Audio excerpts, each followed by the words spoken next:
To save our home, we must travel through the gateway to find new energy.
And a warm welcome wherever you are around the world to another amazing day of AMX Global League Season 3. It is a beautiful morning for us here at Oran Park.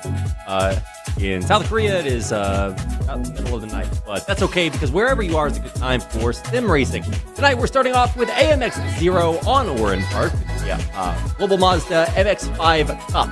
And then we are moving on to a racetrack that neither I nor my wonderful co-caster Brad can pronounce. The you want to try this one out, Brad?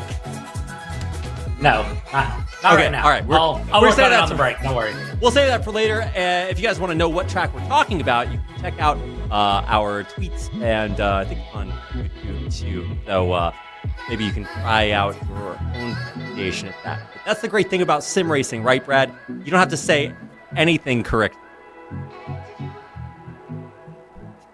Yeah, Reed, one of the fun things with it is, and last time I commentated with you, I'm pretty sure I asked some of the drivers, like, hey, how do I actually pronounce your name right?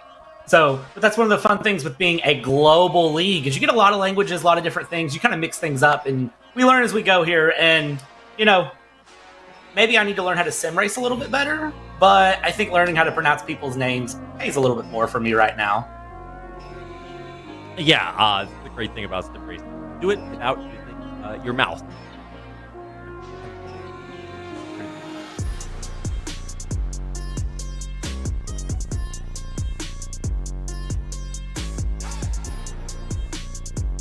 Looks like Reed might be having a couple weird mic issues, so I'm going to jump in here and take over for Reed in a moment, or take over for Reed now, and looking at the overview here of AMX Global League. If it's your first time joining us, welcome, of course. Date September 30th or 20th to December 10th, $25,000 prize pool being given out. It's a 15-minute qualifier, 2 heats, and of course, top 15 reverse grid. It's the most variety you are ever going to see in a league. It's absolutely amazing. If you can find another league that does it, I'm going to tell you they stole the idea from us.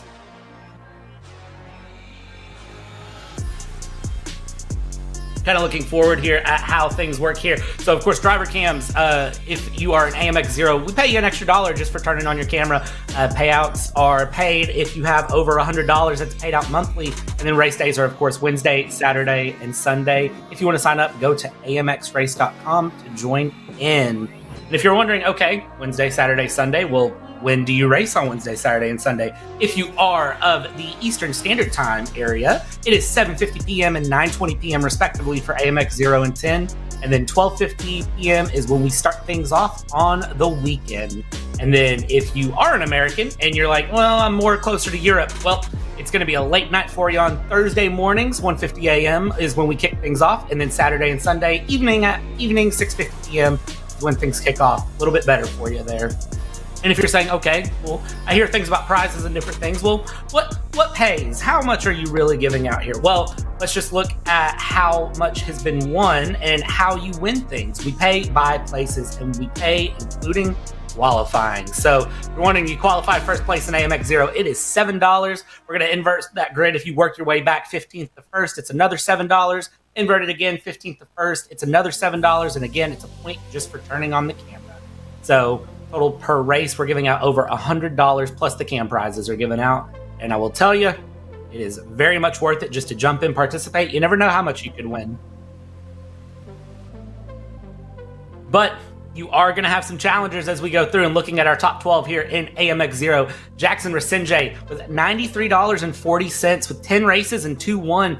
Fabrizio Belziti with $74.30 to his name. Kyle Gaspar, $66.30, and you can read the rest of the screen from here. And this is just our top 12. There have been over 50 drivers that have participated here in AMX 0 since we started the season in September. And to just show that it does pay to go through, kind of looking at the averages of who wins where. Our averages, our biggest average winner right now is Kieran Harrison with $12.83 per race in just 3 races. And you can see through there, it pays to participate, because the more you participate, the more that average is going to go up. Our AMX 0 leader, Jackson Resenje, averaging $10 a race for 10 races. And I mean, I'm just saying, you pay me $10 just to do something I'm already doing for fun, you don't have to convince me a lot. And we're just going to sprinkle a little bit more to the prize pool. Of course, we can't just say we're going to pay you for it. Our wonderful, wonderful partners over at Next Level Racing are going to throw out a GT Light Pro to the champion of AMX 0. You participate all the races through as much as you can. You earn the most money in. We don't just pay you. We're going to ship you a GT Light Pro from our friends at Next Level Racing. And I'm just saying that's a pretty sweet deal. I agree. Great job, Brad. Hopefully things are running smoothly on my side. So thank you for introducing everything. This is a look at a track that needs no introduction, but I'm still going to give it one. Oran Park. This is a little bit of an older track. Unfortunately, no longer in service, but that's one of the great things about iRacing. We can run it. Opened in 1962 and unfortunately closed in 2010. It was a good run, and it's still running here on iRacing. Length about 2.5 kilometers. What the hell is one of those? I don't know, but it's a little bit over 1.5 miles, 1.62 to be exact. 12 turns at Narrowland, Australia. So great to have this track. And we actually raced this one quite a bit. So if you want to learn something, got a really cool overpass, and really sad to have seen it gone. We're bringing it back. And I hope you guys enjoy the racing on it. We are currently racing the Idematsu Mazda MX-5 Cup. Today, it's what the screen you see, or the car you see running on your screen right now. Real drive, just under a ton. Actually, no, that's not even true. It's just under 1,000 kilograms at 892 split gearbox and 155 horsepower. This is not going to set the world speed records, but it is an absolutely quintessential Cup car for you to learn how to drive.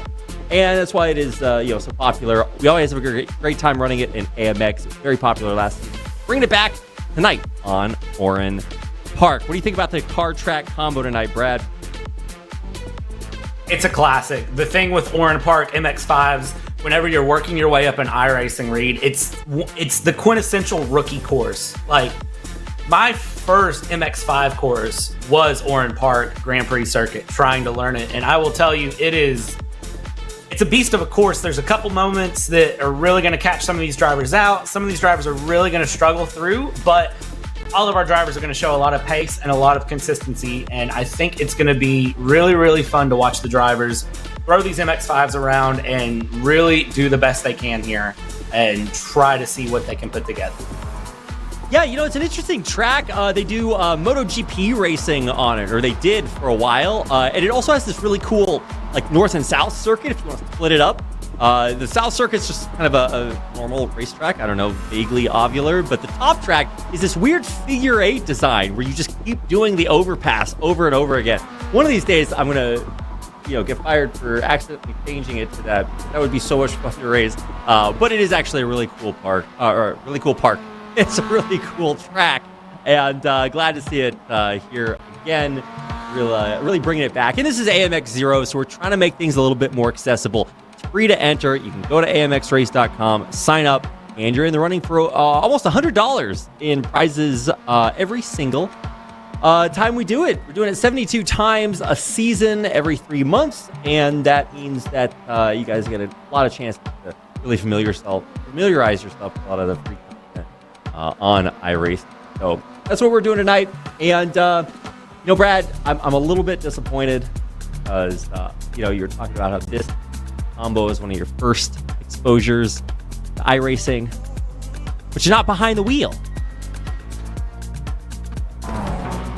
Reed, that's one of those things that I leave it to the professionals. I know where my skills are. I know where I really, really bring the bang for buck, and it's not going to be behind the wheel. One of these days, you're going to get me behind the wheel in AMX. It's just not today. Yeah. No, Brad, I'm just going to keep giving you a hard time about it. But in truth, one of the rare commentators that is actually also not completely terrible at driving cars they talk about. That's my ringing endorsement, Brad. I'll try to level it up as the season goes on, and the season is going on with all of our cars headed out of the pits and onto the track, finishing our practice session and into qualifiers for our AMX 0 race 11. We are 11 races in, 22 races into the season, and that puts us at about 50 races remaining after today. So we're getting into it. Yeah, it feels like I just woke up yesterday and sat down and we started the season. It's weird to think that we're 22 races in at this point and still going strong here. Still seeing a lot of very, very strong and talented drivers through, Reed. And I don't know if you heard me say it before, but we've had over 50 drivers participate in AMX 0 so far this season. Yeah. I think that's a big, big statement to say, 50 drivers have put their names on the leaderboard at some point in this league.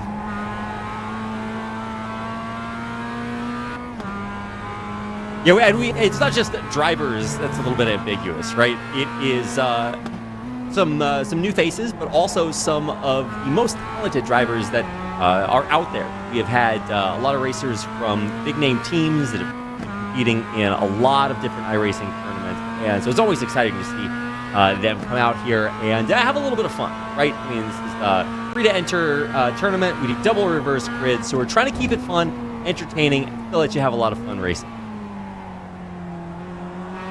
Yeah, and I think that's the big key with it that makes AMX so attractive is, even in qualifying, we're watching Gustavo Ariel here, who is absolutely running and trying to duel with, I don't even know who that was. I know that's one of the Texaco cars right behind him.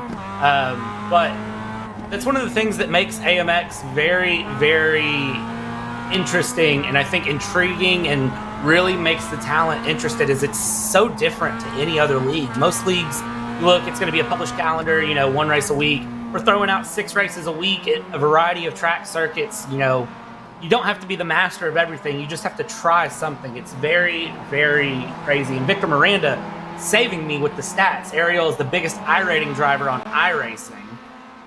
And that, I think, goes to continue to prove my point. Yeah, it never ceases to amaze me. People that just turn up to race. I mean, this is a free tournament to enter, so you can do so anytime. Nico Godoy, a major facet, and I love the Marvel helmet livery. This guy's got some of the greatest paint jobs out there, so love to see him out here again in by far one of the most colorful setups that he is bringing to town. So big fan of him, and let's see who the competition is, right? We have Quarantine Guinness setting the provisional pole time of 1:15. That should go down by about a second over the course of our qualifiers. I'm believing in the 1:14. I always like to be a little bit optimistic. Godoy setting one about a second slower, and the rest of our racers starting to get on the board. Got really a who's who of a lot of our very common competitors. And if you're wondering, okay, what are the lap times doing? There's a helpful little rubric down in the bottom right-hand corner. That is going to set you at purple being the fastest lap overall. So if you see a purple sector, that guy is motoring. Green means personal best. Yellow means that not necessarily a bad thing, means that you have gone faster in the past, which is what you're looking to do. So there's a purple sector for Gustavo Ariel. I think this is the first time we're getting a chance to see Ariel race in AMX 0, if I'm not mistaken, Brad. Yeah, I'm pretty sure that I don't remember seeing Ariel in AMX 0, but it looks like Ariel is very, very set on making his name known, and Gunez just decides to say, never mind, I'm going to throw a little bit faster one in. So that 114.799, Reed, you said you believe in the 114, and it looks like a 114.656 is the time to beat here. And I think as we watch, we've still got 10 minutes of qualifying, so it's really going to be just the drivers are going to keep doing lap after lap after lap. They're going to bring those tires up to temp. They're going to get really comfortable and just try to get things moving here as we go through and we get ready to see. I don't know how much we're going to see that 114.6 beat. That's a strong time, Reed. Yeah, no, I was just checking some times as far as records go, and it's not quite the MX-5. But the RX-7 actually set quite a few times out here, and that was setting a 116. So not the same car, but I'm trying to get a decent comparison. And that's, of course, in real life, and that record was in 2003. So I hate to say things have improved a little bit now that we're taking it virtual. Expecting, sometimes get down there in the point. That is exactly where we find ourselves. Quarantine Guinness and Gustavo Ariel. Now Jackson Resenge upping that time down to a 1:14.3. Bad. That's impressive. So Ariel still gets a 1:14.4, but Jackson Resenge, who it looks like just had the toe right behind, just said, nah, I'll go a little bit faster than you. Of course, the Tony Kanaan teammates there absolutely showing some impressive skill. And now we see Harrison down into the 1:14.6s. So times are ramping up, and it does look like the Tony Kanaans are working together a little bit to try to just continue to put in competitive times together. They want to work together and move forward. Yeah, absolutely. No, and that's something to talk about, right? We have a lot of racers from a lot of teams. We're going to be seeing some of those later on tonight, highlighted in AMX 10 a little bit later on. And then, of course, tomorrow we've got a really, really big day for some of the best racing. So don't want to miss that. Tonight, though, it does look like it is a pretty strong battle up there for the first 4 or 5 spots. The top 5 is going to get even more competitive. And that means for some of the names down at the bottom, we got Okano Thompson, and Connor Healy, who also we've seen kind of all over the place. So it depends on if this is a good combo, good track combo, good car combo. And, it is very fundamental. It's something all of our racers should have experience with. So let's see what we got. Although I'm not actually noticing any huge mistakes during qualifying. We haven't put it into the wall or really, really spun out yet. So I believe, a big believer as Quarantine Guinness continues to improve. And at this rate, we might even see a 113, dare I say, Brad. 113 would be a very, very strong time read to watch through. 114.1 has already got me kind of shocked. I'm not going to say what my lap time is around this track with this car. It's enough of a lap time that I make it around a lap, and I'll leave it at in that. the ballpark. Drivers, Yeah, in the ballpark, sure. There might be a 2 in front of that, but we're not here to talk about me and my skills. In a column, there is a 2. We'll leave it at that. So, but Gunez showing very, very good runs here. We're riding on board, and you can see just how much skill there is in the MX-5s. And you say, oh, it's just a Mazda Miata. It's an MX-5. It can't be that hard to push it through, but you really have to extract all you can out of these cars lap after lap to be putting in times like that. It's not as simple as get out and drive and go. I mean, these drivers are putting in some absolute crazy work. And we can see Harrison now 114.315. Very, very strong times through. And our top 12 are all in the 114s. Our top 12 are all separated by a second. And who is that just spun? Because that, I think I'm going to blame you for, Reed, saying nobody's done anything catastrophic yet. Look, Brad, I didn't ask for these power. I am woefully irresponsible and cannot be stopped. I cannot be killed by conventional weaponry. They cannot stop me. The world at an end. But look, at least we get to do it sim racing. That's the way I want to go out. So, Gunez, Harrison, Resenge, Ariel. I'm a big believer in Ariel. We were talking about a lot of our racers when they show up, like, ooh, the big scary I rating, right? Yesterday, Brad, what was yesterday? You recall? Yesterday was Friday the 13th. Indeed. It's that spooky time of year, right? We've got some pretty spooky I ratings out here. We're scaring them. Ariel up at 10K. We've got other 9K, 8K racers. They're out there. They're spooking them. And tonight we've got some spooky times starting to be set. A continuing improvement. As I'm worried. I think Gunez might be on a hot lap here. I don't know if he's going to go fastest again, but I'm watching. And as the times get lower, I get more and more frightful. We haven't put up the pumpkins just yet out here, but they're coming up. And I actually, as I saw Godoy and Zamperlini racing, these guys, they're coming out with the pumpkin hats, the candy corn liveries. It's almost that time of year. It's 100% that time of year. Around my house, we keep those decorations out year round. That's just that's a way of life for me in my household. But yeah, spooky times being set, Reed, and spooky I ratings. And I'm looking at I ratings now that you've mentioned it. I think it's cool also to point out that we have Dylan David Thompson down there in P20. His I rating is 828, and he's up here running with the big guns, the Gustavo Ariels, the Cortin Gunez's, you can name the names of the 10K, 9K, 8K I ratings, and you have someone 828 I rating who, is putting in a respectable time. He's not that far off the pace as we go through and we see Gunez 114.0. The 113 is right there, Reed. It's right there. Doing? Who is going to get it? My God, have mercy. This is my new Halloween costume, Brad. I'm just going to write 114.0, and everybody's going to be more scared than they are of anybody else. This is monstrous. My God. Kieran Harrison right below him, but the lower that gets, the more I ask myself, I question the fabric of space and time. Are there portals on this track, Brad? I don't know. We do have about 4 minutes left in qualifiers, so if you got any extra in the tank, now is the time. You got to hit that too fast, too furious NOS. Get down there. And, I look at it. Who am I looking to? Who's our savior? Who can save us from, the monster mash of Quarantine Gunez? I don't know. We do have a few new faces here. But, like you said earlier, it is really going to take a lot of effort to conquer such a formidable time with not a lot of time left.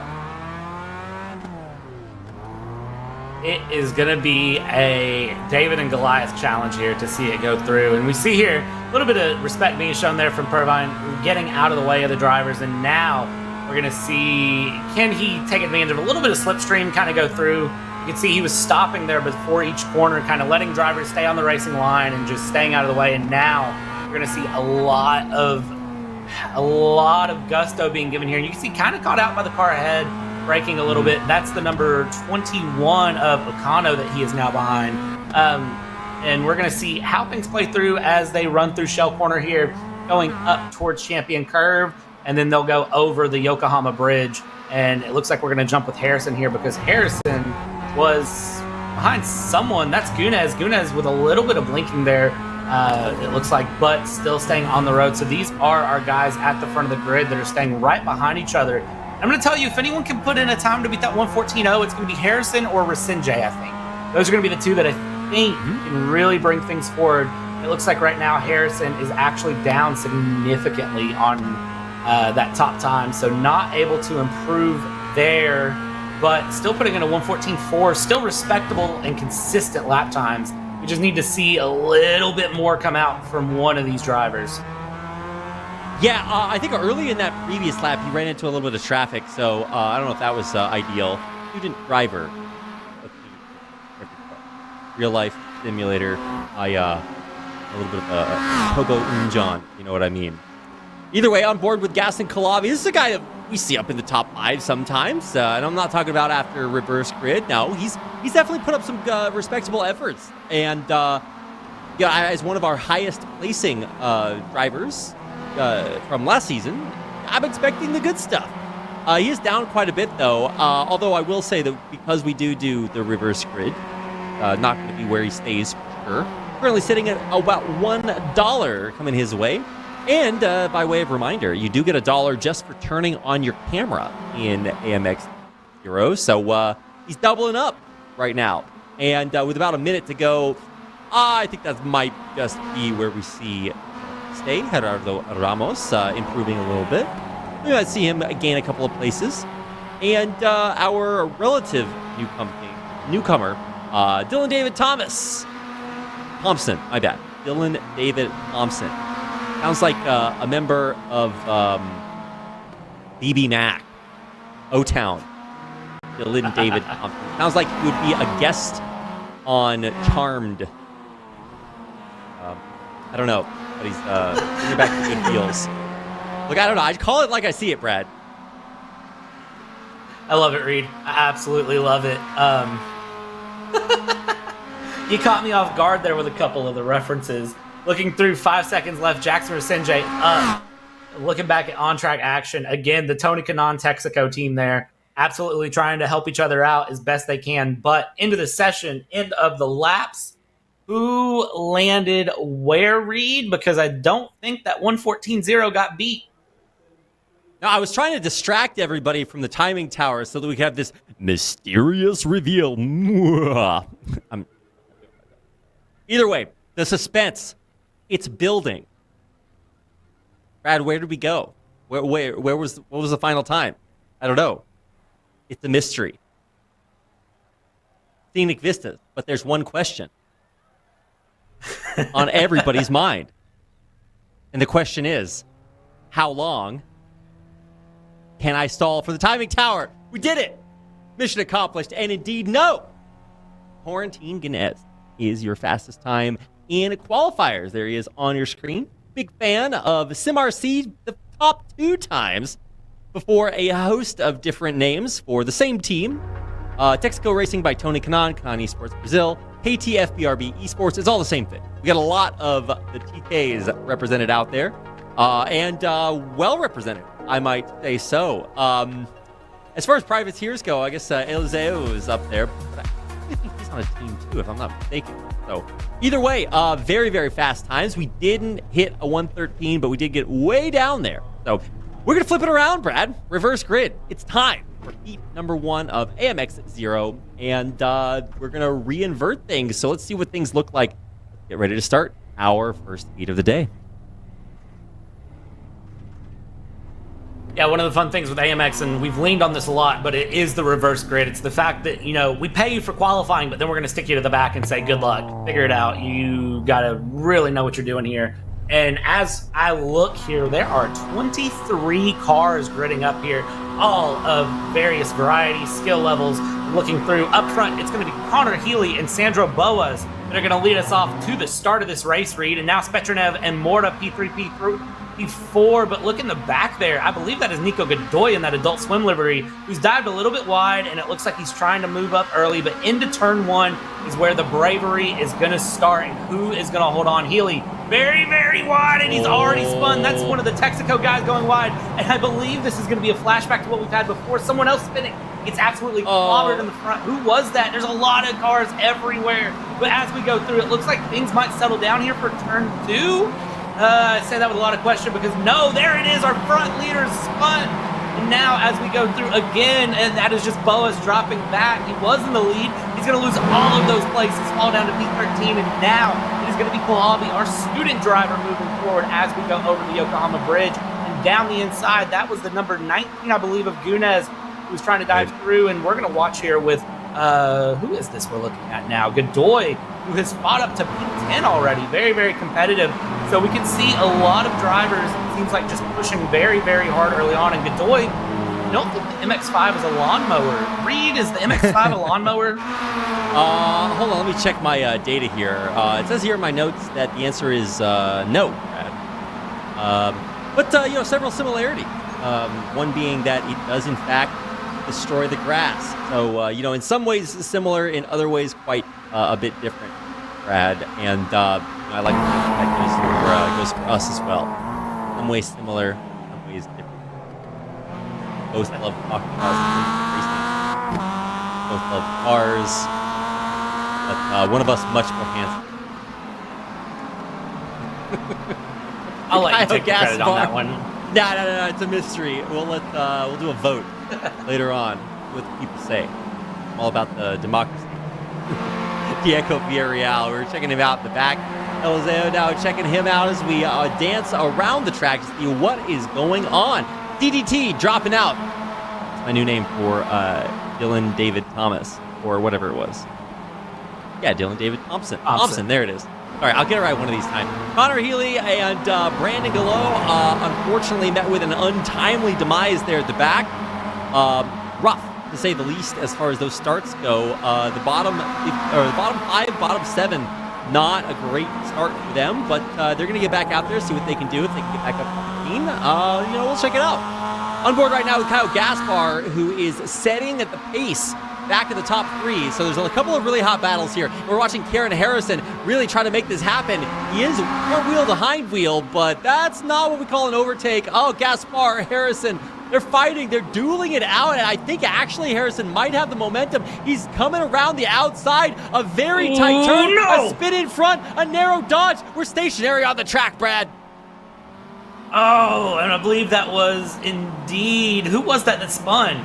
I'm not for sure, but I thought for a second that Harrison was going to go around the outside and hit that parked car. And there we go, dives up the inside. Very, very competitive there from Reales and Ariel there, who are fighting as we go over the Yokohama Bridge, side by side through. And there we go, diving out of the way is going to be Reales there, giving up the position to Ariel. And now we just continue to watch drivers go. And it really is a matter of survival. It's 12 laps through. We're only a quarter of the way through, Reed. And we've had so much action so early on, as we see there. That is Harrison getting a little bit on the grass, and that's going to compromise his run through this entire section. And oh boy, Rasinje really looking at it up the inside there, holding on against. I can't even keep track of who's where now. This is a lot of action, Reed. This is a lot of action. You can see it's very competitive. 3 wide into turn 1 now, as we see Jackson Rasinje up the inside, which is the ideal line, in 1 into 2. And who holds on here? I believe it's going to be Jackson Rasinje. Oh, getting a little swirly in the back end. Yeah, Gaio Gaspar, not Gaio Gaspar. Oh, that's actually a sick ghost name, right? Gaio Gaspar. Yeah. Anyway, he is having some trouble pointing the car the right way, wobbly towards the back end. And, Ariel is sticking up right with him. 1-2 tenths back, and that is the danger zone. If he can keep it up. Top 10, I mean, it's not bad. He's still up places overall, but it's a tall order, and you can see more wobbling from the 7th place, Kyle Gaspar. I don't know how long he's going to be able to keep this going. He is having real troubles into turn 8. Yeah, big key for Kyle Gaspar. or Gaio Kaspar, as we're I going to got call you him. That doing it, is man. officially his name. Yep. Big key for him in that Ferrari livery is to just channel his inner Ferrari, his inner, all the great Ferrari drivers. I can name them, but I don't think I need to. Channel all of his inner Ferrari and just go fast. Just got to go fast. Speed. He is speed. Quicker than quick. He needs to just move it forward. And unfortunately, switchback. That's a good move. That is very, very good racecraft there. You can see he's able to he gives Ariel the run into the corner, but then he cuts him back, and there we go. Ariel getting very, very loose with it, having to slide and hold on to it. And there we go. Ariel is desperate at this point to get past. Look at him there in the camera. Cool, calm, collected. He's going to find his point, but Gaspar has this MX-5 as wide as a Caterpillar dump truck. Reed. No, man, well, you're right on the second half there. That is, he's got a dumpy for sure. Trying hard to get by, but, there's a little bit of pack the junk in it. It's hard to make it past. I mean, Quarantine Guinness is reaping the benefits of all of this, right? Gaspar is keeping Ariel at bay so well that now there's like a 1.2 second advantage for Guinness in front, so that is it. Really, really doing a great job, and I mean, for Ariel, you're right, he is absolutely desperate. He's almost passed. It's so close, and now finally he makes it. But wheel to wheel, let's see how long he can keep this up. They are absolutely dueling at this point.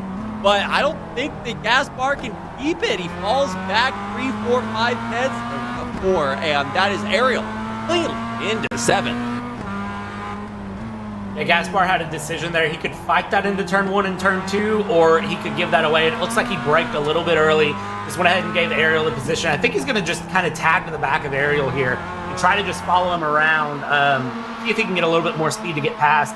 Checking back in with our leaders, though, because this battle has been heating up for the past lap or two. Kohalvi, Elizu, who between these two drivers can come out ahead. It's a little bit of damage on the front of Kohalvi, and I'm not sure where he got that from. Yeah, actually, quite a few drivers coming in with damage from that lap number 1 craziness. The ones that didn't drop out, especially guys like Spetraniv, Godoy, Realis, who all had some damage from the early part. They are still out there driving, trying to get into that 15th, and they are, given how many cars crashed out in the first lap. So some of our drivers are really doing it. Top 2 switching up. Car is a little bit distracted there. I think Kalavi might actually still have that. He retakes the lead on the inside. Oh my God, this is so intense. 1, 2, 3, 4, 5. It's all good, all to race for here. Elizeu falls back a couple tenths, but I think he's going right back at it. And yeah, here we go. He's looking for the move. He might find it. He's right on him, and so close right behind is this battle for third. Pedro Mora, Garrett Harrison. This could absolutely switch right back up. He takes him around the corner on the inside. Garrett Harrison making the move to take third place away. Yeah, Mora having to back out of it there very much because him and Harrison side by side through. And there we go. There's a spin from Jackson Rasinje. He's pointing the wrong way, Brad. Oh, what happened to Rasinje? That is not good, and that is going to open things up in that battle, 3rd, 4th, 5th, 6th. That opens things up very wide. Oh, Elizu loses out on that teammate help he had behind. I'm having trouble with this. Keeping up, it really feels like Elizeo's got this, like, I don't know, gas in the tank. He's ready to go, and I think he's going to make another move for it. This guy has straight line speed like you wouldn't believe. And he's keeping it all in the tank. I don't know if there's some curves going on here or what, but he really does have the moves. It's all Kalavi can do to maintain this lead, and keep in mind behind this, you got Karen Harrison making up whole tenths every turn. This is going to be a very, very exciting first top 3, 4. And we only have 4 more laps to go, Brad.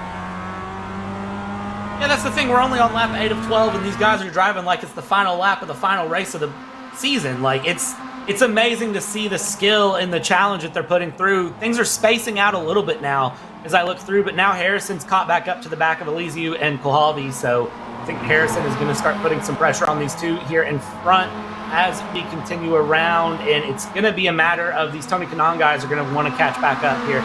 Ariel Mora they're all going to want to catch back up here. Gunez, 1.2 seconds off this lead battle, but as we go on the front straight, these MX-5, talk about that straight line speed, they're not very aerodynamic, but they are enough aerodynamic that you notice the difference, especially down this main straight. I think we're going to see Elysium try to have a dive here, and he's going to go outside. Spalhavi defends the inside, but watch if he switches this back. When we say switch back, he's going to start outside, end up inside, and he wanted to do it, but there wasn't enough space there. Spalhavi Reed survives for another turn 1, turn 2 in the lead. 2 tenths, too much. This is crazy. That thing's this close so late in the race, right? I mean, look at the rest of the standings. We're putting some distance between our bottom 10, even in the middle. Nobody really close. Nico Godoy's got a good race down there in 13th, battle 7th in the PIP. And but the real action continues, maintains to be up at the top of the standings. On board now with Karen Harrison, the bright green speedy helmet. This guy is motoring. He's looking to overtake Eliseo, and honestly, I think Eliseo might get the job first. Spalhavi, he is trying to make that back bumper as wide as possible. He is speed, but how much for how long? Look at how tightly packed we are doing it here. We got these guys in a box truck. They're right next to each other, and he can't make it happen just yet, but there's plenty of time. Brad, we've got it, but I don't think he needs it. Eliseo might just be going for it now. They're trying to take it 3 wide around the corner. That is too many. They will not fit there. But no! That's what I'm saying. A big spin. Kalavi down to 5th, 6th, 7th. He is dropping out, spinning out at the worst possible moment. Eliseo, Harrison, Ariel is the order for the top 3, but I do not believe, Brad, that will stay that way for very long. Ariel Guinness getting a big switch up. Eliseo now the one in front with the target painted on his back.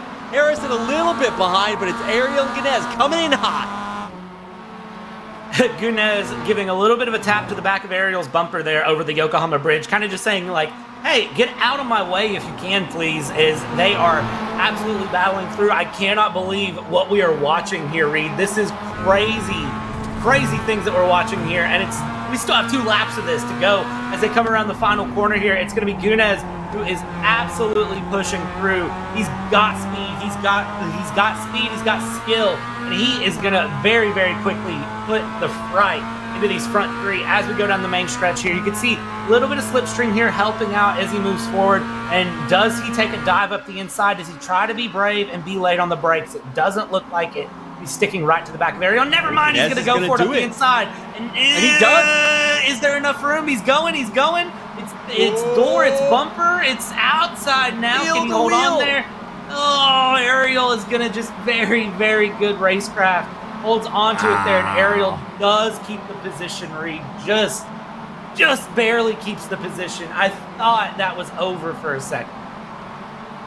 Brad, I am spooked. How scary is this? Inez is still not giving up. This is as back and forth as it gets, and he's even a little bit uncorporeal back there. The ghost of Quarantine Inez. He's coming for it. And he's not going to end until the race is completely over. He's pushing for the rest of his life here, Brad. And even Eliseo, Harrison, Ariel, we've seen bigger spins. Put him back. Jackson Resenge down there in 10th. It is not guaranteed. This final placement still can change at any possible minute. Barney out there, the flag man doing his job. White flag is out, and we are go for our final lap. Our time here on Oran Park, it is not going to last much longer. And like I said, Karen Harrison monstering up there, 2 tenths right on the tail. Eliseo, as Ariel and Guinness distance themselves a little bit, it's going to be down to the wire for this top 2, Brad.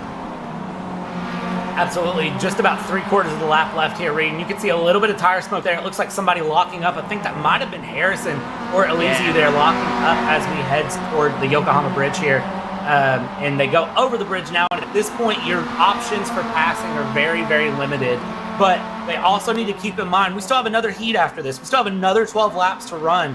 So you really need to weigh, do you want to go for that last corner lunge? Or do you want to kind of settle in position? I think Eliseo might be close enough for a last corner lunge if if he wants to go for it here. We'll see how Harrison can get things going against Elysiu. As we go into the final quarter, he defends the inside.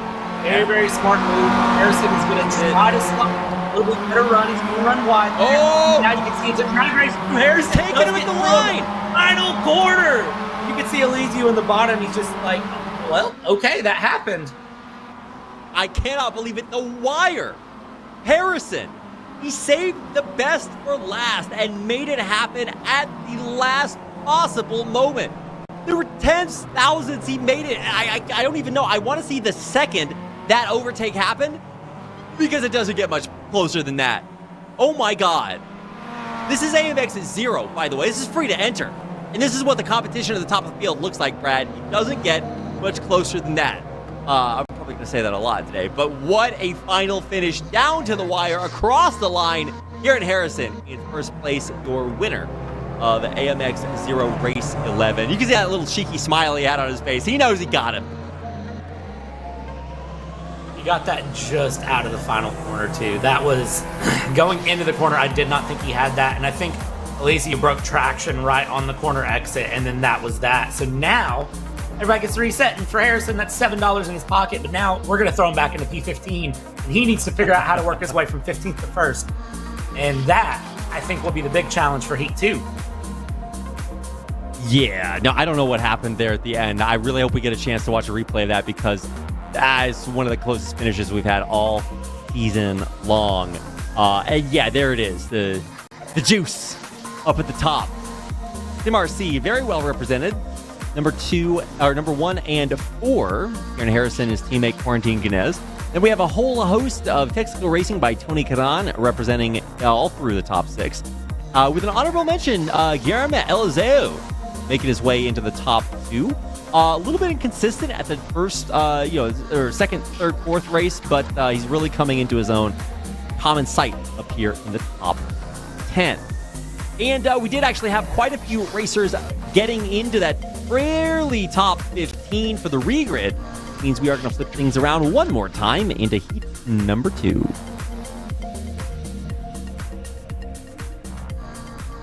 All right, Reed, let's look at how we're going to start here. Josh Pervine in P1. Leo Mora will find his way up into P2 here. And then it's Okano, Spetranev, Godoy, Rasenje. Big names through. And as Barney the Flagman throws the flag for the second time here, Reed, in AMX 0, you go through Okano already working his way up into P2. Mora, this is going to be a chaotic race start yet again as we see how the drivers can handle turn 1, turn 2. You can see everybody taking varying lines here. I think we already see carnage up front. Here we go. Brake lights everywhere. Hold on to it. Somebody's across the track. There's a What was that, Harrison? Look at Harrison. He's like, I don't know what just happened, but it seems like Mora, Okano are already out. Brunella, Villarreal are already out. Spetranev's back. There's more carnage here into turn 2. I can't tell who that is. I think that's Mora Ramos again. Possibly Lazowski Thompson finding their way backwards. And I think another spin there. Who is that? That's more spins. More spins going to the Yokohama Bridge. What is happening? There's a front bumper just hanging out, Reed. Guinness out of there. Dornella, Zamperlini, possibly even still more falling through the standings. A nightmare of a start. Another spin. We're back out in lawnmower mode on Reales. Cutting some corners, trying to rejoin. That is out Harrison. Not a safe rejoin. Did not look good, Brad. Oh, that was so bad. I think we've already lost about half of our drivers because Harrison just got absolutely clobbered there. And somebody's sitting backwards. I think that is Mora who's sitting backwards on the final corner. I think he's back in now, but drivers that have survived. Pervine survived lap 1. Rasenje has found his way up into P2. And then Ariel and Kohalvi somehow made it through all of that chaos. Kohalvi up 14 positions into P4 now. I think at this point, Reed, all the drivers up front are going to try to settle a little bit, but that is someone, that is Ariel, who is missing about a third of the bodywork on that MX-5. Yeah, and look at his face. You can see the big smile. He knows his car is absolutely expletive. He is lucky to be where he is. And to be honest, he's got a 3, almost 4-second lead there in third. So I'm sure he thinks, look, just keep it together, point it the right way. He's got enough of a buffer to maybe make this top 3 happen. He survived, but he's not unscathed. But I'll tell you what, Josh Perrine is unscathed, it looks like, but still under some pressure there from Jackson Rasenja. You can see the front bumper crinkled a little bit, and it does affect these cars a little bit. The MX-5s are a little bit nicer if you get, some small incidents, but they're not pervious to things. As we watch as Josh Perrine goes up the inside here and is going to be looking for it against Jackson Rasenja, not able to defend it from Jackson Rasenja. There we go, Josh Perrine up in P2, and he knows at this point that his car is unscathed. Most people's are with a bit of damage, and you can see how that's affecting everyone behind because Kohlhavi 4.7 seconds back. That battle for P3 is going to heat up quite a bit as well as we watch drivers try to work around Kohlhavi, Mora, and all of the other damages that are going on, and see how these drivers are able to hold on and drive those damaged cars through. I got a conspiracy theory for you, Brad. What if the damage on Ariel's car made it more aerodynamic? He's increased to almost 5-second lead. That's like whole seconds being cut out of every lap after the damage. And Mora does not have damage on his car, if I'm not mistaken. So, what's going on up there? Is this the tech? I think you might be reading the leaderboard backwards a little bit there, Reed, looking at it, because he's 5 seconds back from Perrine there. And you can see the lap time difference. It's over a second difference, and I think at this point, it's a little bit of, it's hard to pass at some points around here. Really, turn 1 is your big passing point. As we watch the drivers go through, I think things are really going to just keep heating up as we watch drivers. You can see, that was one way to do it. Than I thought. I was in fact reading that backwards. I had my computer in Australian mode. Whoa! A tap on the backside, a big spin. Kohlhavi gets collected there by, who was that? Mora bumps the rear bumper, and they both go around. Man, I don't know if Kohlhavi was the student driver there, Brad. He looked like he was trying to keep it together, but man, there's only so much that you can do to survive a pit maneuver like that. Yeah, the Mazdas do not slot together well. If you drive NASCAR, you know that NASCAR has a thing called bump drafting, and the MX-5s is called bump out of your way. Yeah, you really have to be ready for that. There's a couple of videos. I recall this, like, guy's in a high-speed chase. He's running from the cops. The cops do a pit maneuver, and he just immediately switches into reverse and goes even faster. It's not real as a pro driver doing tricks, but it still looks totally sick. So would have loved to see a move like that, but unfortunately not happening here in reality. Eliseo, he's going for it. Side by side, the TK boys. Bash Bros right alongside through the corner. They're still fighting it out. Wheel to wheel, but it looks like Eliseo might just have the edge, and Ariel goes back, and not for long. He is still absolutely fighting for that top 3 spot. Yeah, there wasn't much you could do to defend it there when you look at it from Ariel's point of view. You're in a damaged car. It's your teammate. It's one of those, do you really want to take him out? Do you want to cause that sort of problem, or do you want to just, give it your best try and then just let it go? And that was a very, very good run. Again, to jump off of the YouTube chat here, I'm really surprised it didn't end up in a bigger incident there. It was very, very close. There was a little bit of the bump and run given there, but in the end, Eliseu is able to go through. Ariel still a very, very competitive P4, but 5.8 seconds the gap between Eliseu and Perrine, and they are going to have a big challenge to close that up. And at this point, Jackson Rasenja looks to be in total control of this race. Yeah, absolutely. Big lead, and Perwin's really the only one that's anywhere close. Now, I am not counting him out anytime soon, Brad, because we have seen some absolutely dirty things happen up there towards the top. Now, granted, we don't have Harrison here, so nobody there to overtake at the last second. Let's keep an eye on this battle for 8th in the bottom right-hand corner of your screen. You can see even that is heating up. There is action absolutely everywhere, and Kohlhavi is closing. He's within 2/10, although now dropping back. So The moment was there, but I believe it's passed as we now turn to our regularly scheduled programming. Back up here in the top 3, where the real action is, and now that I can, I pulled my blindfold off, I can read that top 3 a little bit better. Thanks, Brad. That's what I'm here for, Reed. I'm here all week. Watching through, though, Ariel, even with that front bumper missing, I mean, Ariel's putting up a good fight here against Elysiu, but Kyle Gaspar now closing the gap, and it looks like that gap is getting under a second into turn 1, and this is where things start to get a little competitive, and I'm still watching that battle down for P8 there that was in the bottom right of our screen. Now bring it to the main screen. Dornella there with the Lego building blocks. I think some of these guys are going to want the MX-5s to be rebuilt after this. Here we go. Student driver, GTAB, and Lego go into turn 1. How do they survive? Kohalvi switchback here. Can he hold on to it? And it looks like Ramos going to have a very, very good defense. And no, Kohalvi not able to make it through. But that is Dornella, who has dropped back now. I don't know how Dornella dropped back, but there we go. Ramos and Kohalvi up into P8, P9. Dornella down into 10th place. And at this point, it's just a matter of defense and go. And you can see Kohalvi. I don't buy the student driver kick for even a second. He just wants you to not be so scared whenever he's running through and just think it's a little bit of luck. Yeah. No, I mean, this is one of those nuns don't work on Sunday kind of things. Like, nobody believes this is a clever disguise. We know these guys are absolute badasses, so watch out. That's my Columbo rep. Very exciting to watch Kohalvi, no matter where he is in the field, right? I mean, this guy's top of the field, middle of the field. It's a little bit of a rise and fall from fame here in heat number 2 of AMX 0 Race 11. He's definitely looking to finish top 5, but getting back up there is a tall order. Although, who knows what might happen. We've got Kyle Gaspar closing in on Ariel.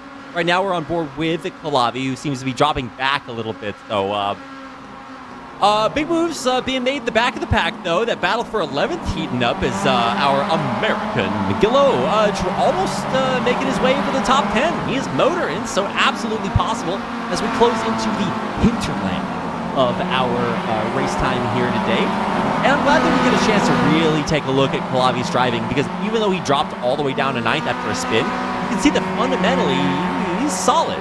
Overtaking's not easy here for sure, but he is absolutely keeping it on the line and not really giving up a whole lot of space now that he is down here in 9th. Yeah, Kohalvi is proving the point of consistency is key as we watch this battle here. Spetrunev Thompson, that is going to be a good battle to heat up as well as we watch. Actually, it's Spetrunev and Godoy. Front bumper of Godoy missing. Looks like Spetrunev is carrying a crinkled hood there. So, and that's the battle for the last of the points-paying places here. And of course, points are dollars, so as you battle, it's going to be very important. There's a wiggle there.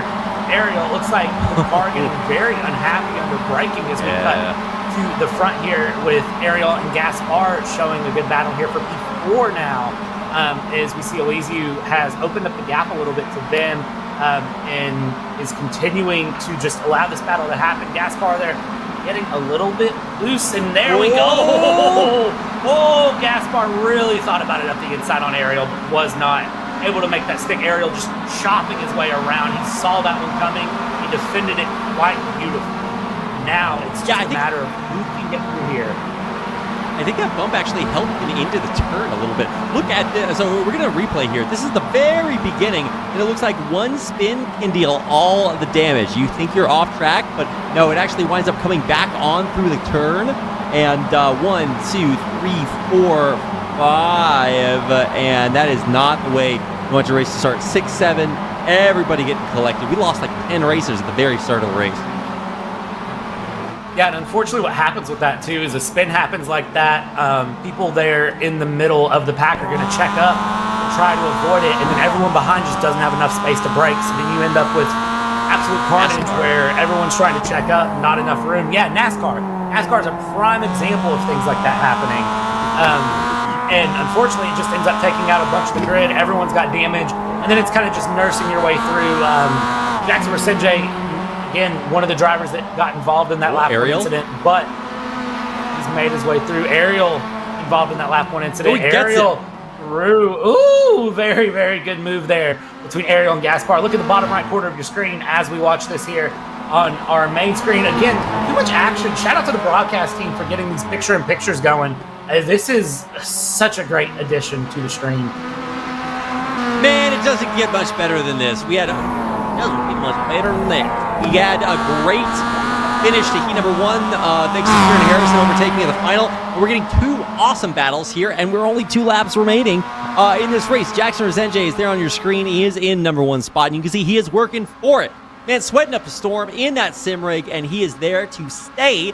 But for how long? Josh Perwin blows it in. He's doing his best Kieran Harrison impression. See how long he can maintain that. And if he too can get an overtake at the final moments, it's Gaspar going for it again. Huge defense by Ariel, and coming into the curve, he cuts around and stays safe down. Perwin on board again. This is just so close. Both top 5, top 2. The battle's heating up, and we've only got a couple laps left, Brad. Yeah, Reed, as we follow our leaders going over the Yokohama Bridge here, Resenge and Perwine trying to chase each other down. Look in the bottom right, though, that battle for 4th still heating up here as Gaspar is past Ariel at this point. Looks like as they go over the bridge, it's just a matter of can you keep that Ferrari-painted MX-5 on the road through these final few laps. And for Perwine, he has kept a little bit in the tank here. It looks like he's watched the tires a little bit. He's really kept things together, and now as we go through, this is going to be the point Perwine and Resenge really have to hold on. As we go through, we take the white flag here at this time, and it's 1 lap to go, Reed, for all of the action to settle itself out here in AMX 0. 12 out of 12 through the stay straight into sweeper, and we are really, really about to do it, aren't we? Are we not?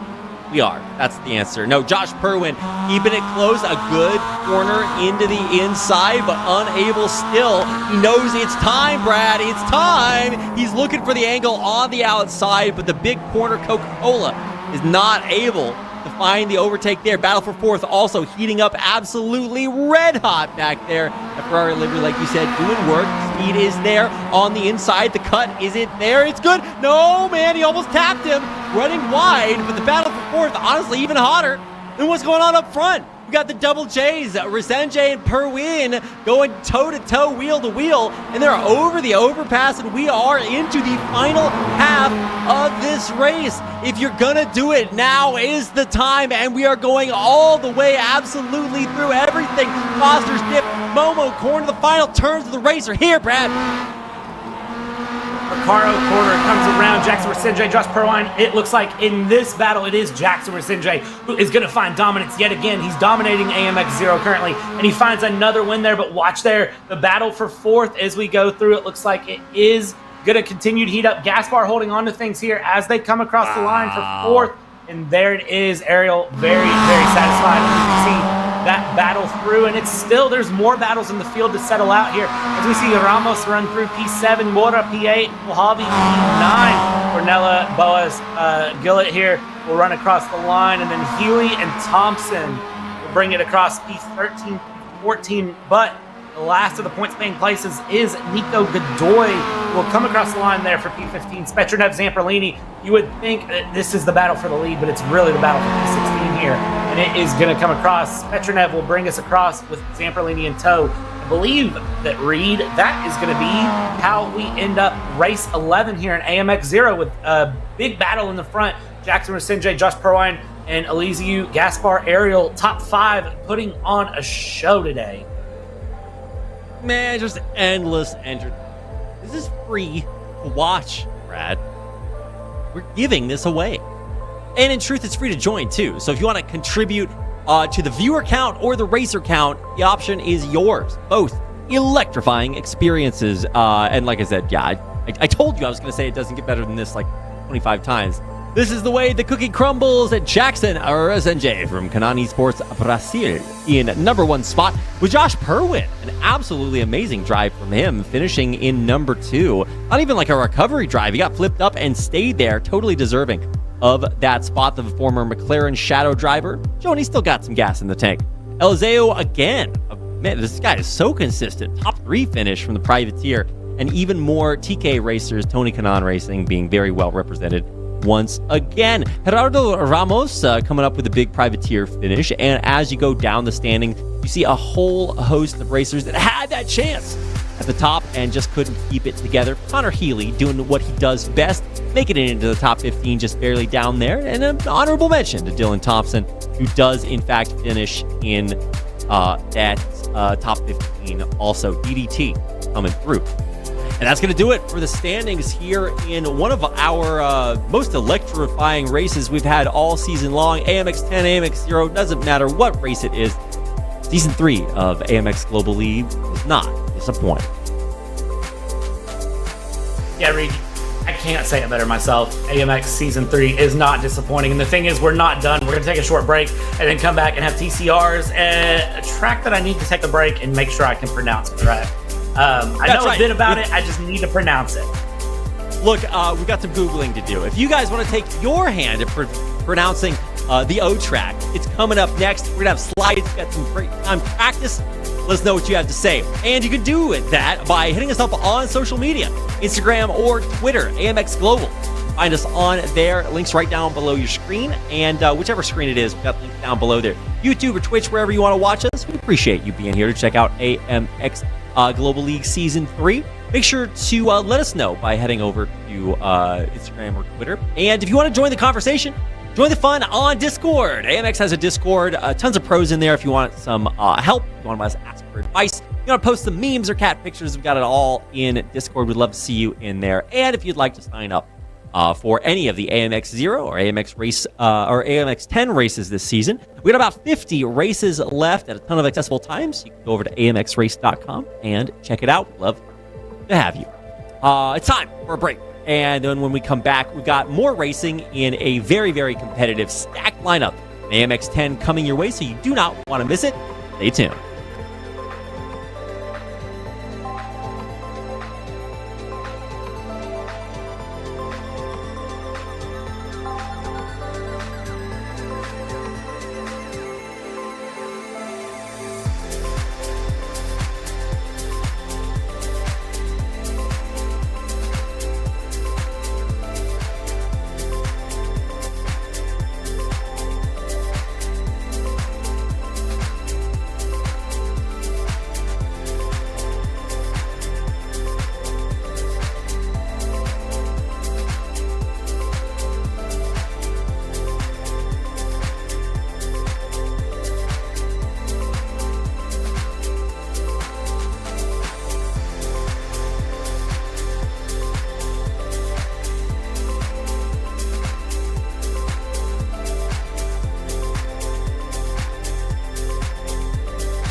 save our home, we must travel through the gateway to find new energy.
Back to the luckiest day of the year. We survived Friday the 13th. It is Saturday the 14th, depending on where you are in the world, and we are here for our final race of the night. It is AMX 10, the premier pinnacle of racing here in AMX Season 3. And we really do mean that. It's usually a $10 entry fee and $601 on the line to race for, and we love to do it because it really showcases some of the absolute best talent, not only in sim racing, but here in AMX Global League Season 3. We really are pulling out all the stops. We got the big prize pool, we got the big drivers, we got the big names, the big action. Everything seems to happen in AMX 10 this season, and it's going to be a lot of fun, Brad. Yeah, Reed, it's nice to be back. Took a little break there, looked up some pronunciations, looked up some things about the TCR cars, and I think I'm ready to see some great German racing and some great TCR cars here at the Premier Sim Racing League of AMX. And this should be fun. This should be a lot of fun. I think it's going to be different, and curious just how much experience our drivers truly have with this track, just to see what they're able to do. Yeah, I was looking around for other tournaments that have run this track. We're going to keep saying this track until we're forced to say it, guys. None of you have tweeted at us the correct pronunciation, so that is your fault. We'll keep practicing. In the meantime, we get to talk about what is happening tonight in AMX 10. We tell you this every day, so we're just going to run through it. The big deal is reverse qualifiers, right? 15-minute qualifier, 50-minute or top 15 reverse grid. Heat 1, 15 minutes, reverse grid, Heat 2, 15 minutes. That is how we do it. $25,000 on the line. That is $25,000. And the most races in a year, 72. You're 22 through after today, and that means 50 races left and not that much time. So you got to get in here September 20th to December 10th. Your chance to win over $25,000 and also just have a lot of fun. But this is AMX 10, so we are super serious. We promise. AMX 10, the video link is required, so join the AMX Discord. Click on the link in the announcements to join our video, and we want to see your face. Show it to everybody else. Show everybody how badass you are at racing in AMX 10 this season. We do payout balances over $100 every month, so make sure to come in, race as much as you can. In AMX 10, there's $600 on the line every day, so that is pretty easy to do. If you want to race with us, Wednesday, Saturday, and Sunday are your times for the Americas region. It is in the evening on Wednesday, and then in the weekend, we're doing it in the middle of the afternoon. So hope you can join us. Some pretty good times for the Americas region, so we'd love to have you out here. If you are in Europe, it is a late night racing on Thursday. On the weekend, we are doing it in the evening, starting at 6:50 p.m. on Saturday and Sunday. Hope you can join us if you are in the European region. And there's a lot of sim racers out there. Tell your friends. Get them in here. You guys can race together for take the money. And for, speaking of which, we want to highlight some of our prize pool, the prize pool that is on the line. You can see it right here popping up on your screen. That's right. We're paying you for qualifiers. $40 if you are the fastest. In our qualifiers, we're going to flip it around, top 15, and give you another 40 for the first place in Heat 1, and the same thing in Heat number 2. And the camera is required, so remember to turn that on to fight for your share of $601. Paying out $5 for the fastest lap, and money all the way down to 15th place.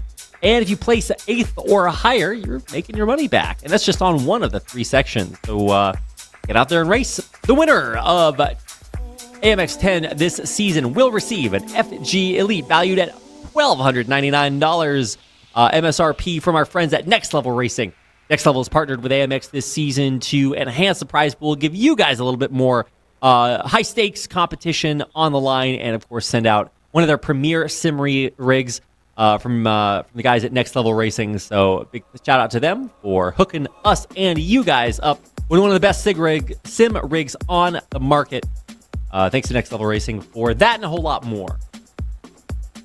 And here's a look at the competitors fighting for that sim rig, glory, money, and a whole lot more in AMX 10 here in Season 3. We've got Diogo Pinto, who is booster rocketing into space. However, latched on to the bottom of his rocket pods is a Kyle Gaspar. 10 races in the bag, hasn't won one, but is still number 2 in the standings. How does that work? Come out and find out. Race with us. Jackson Resenge also 10 races in, has almost crested that $400 mark, and you guys can read the top 12. You want to put your name up there, AMX AMXrace.com is the place to do it. Top 12, of course, only a fraction of the racers who compete here. And if you want a different way to look at it, this is our average winning. That means every time these guys come out and race, this is how much money they're putting in the bag. Enzo Benito, one race, and he's already the highest average winner because he was at the top of the standings as every chance he got. So absolutely incredible performances from Enzo Benito, Chris Lullum, Josh Thompson, Diogo Pinto, Karen Harrison, Chadwick, your top 6 out of 12. Once again, you want to put your name up there, get out here and race with us. These guys have not raced that many times, and they're still way up in the standing. So there's still plenty of races left to race. 50 more this season, 25 more AMX 10. Absolutely time to get your name up there and cash out. And if you'd like to do it for free, now we're giving you extra chances. The first 10 entrants for every single race in AMX 10 will get free entry. So you got to get out there and make sure to get them before they run out. There are limited spots available for AMX 10.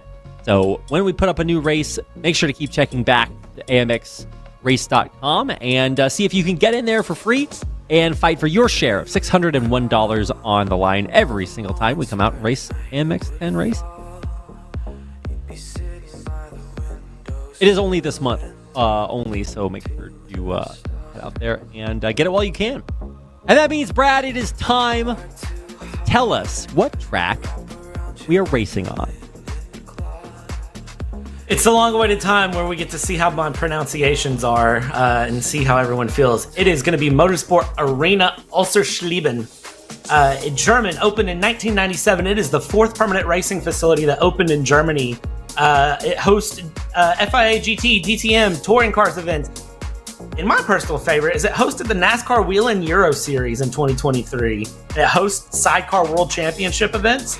2.297 miles. It's got a long front stretch. It's got some fun corners named Hotel, Triple, McDonald's, Bower Curve, Zeppelin Curve, Shell Curve. There's a lot of fun little things to this, and it's a very, very different little track. And like I said before, I'm very curious to see how the drivers embrace the challenge of this little German track. And they're doing it in a group of cars that I think fit very well for this track style. The TCRs, and if you're not familiar with them, there's 4 classes. All of them range from 315 to 350 horsepower, between 12 and 1,500 kilograms. I don't know what a kilogram is, but they weigh, a decent amount. And then sequential gearboxes, all of them are front-wheel drive. There's an Audi, there's a Honda, there's 2 Hyundais, the Elantra, the Veloster, and personally, I'm going to be a little bit biased here and say that it's probably my favorite car class that is available in iRacing.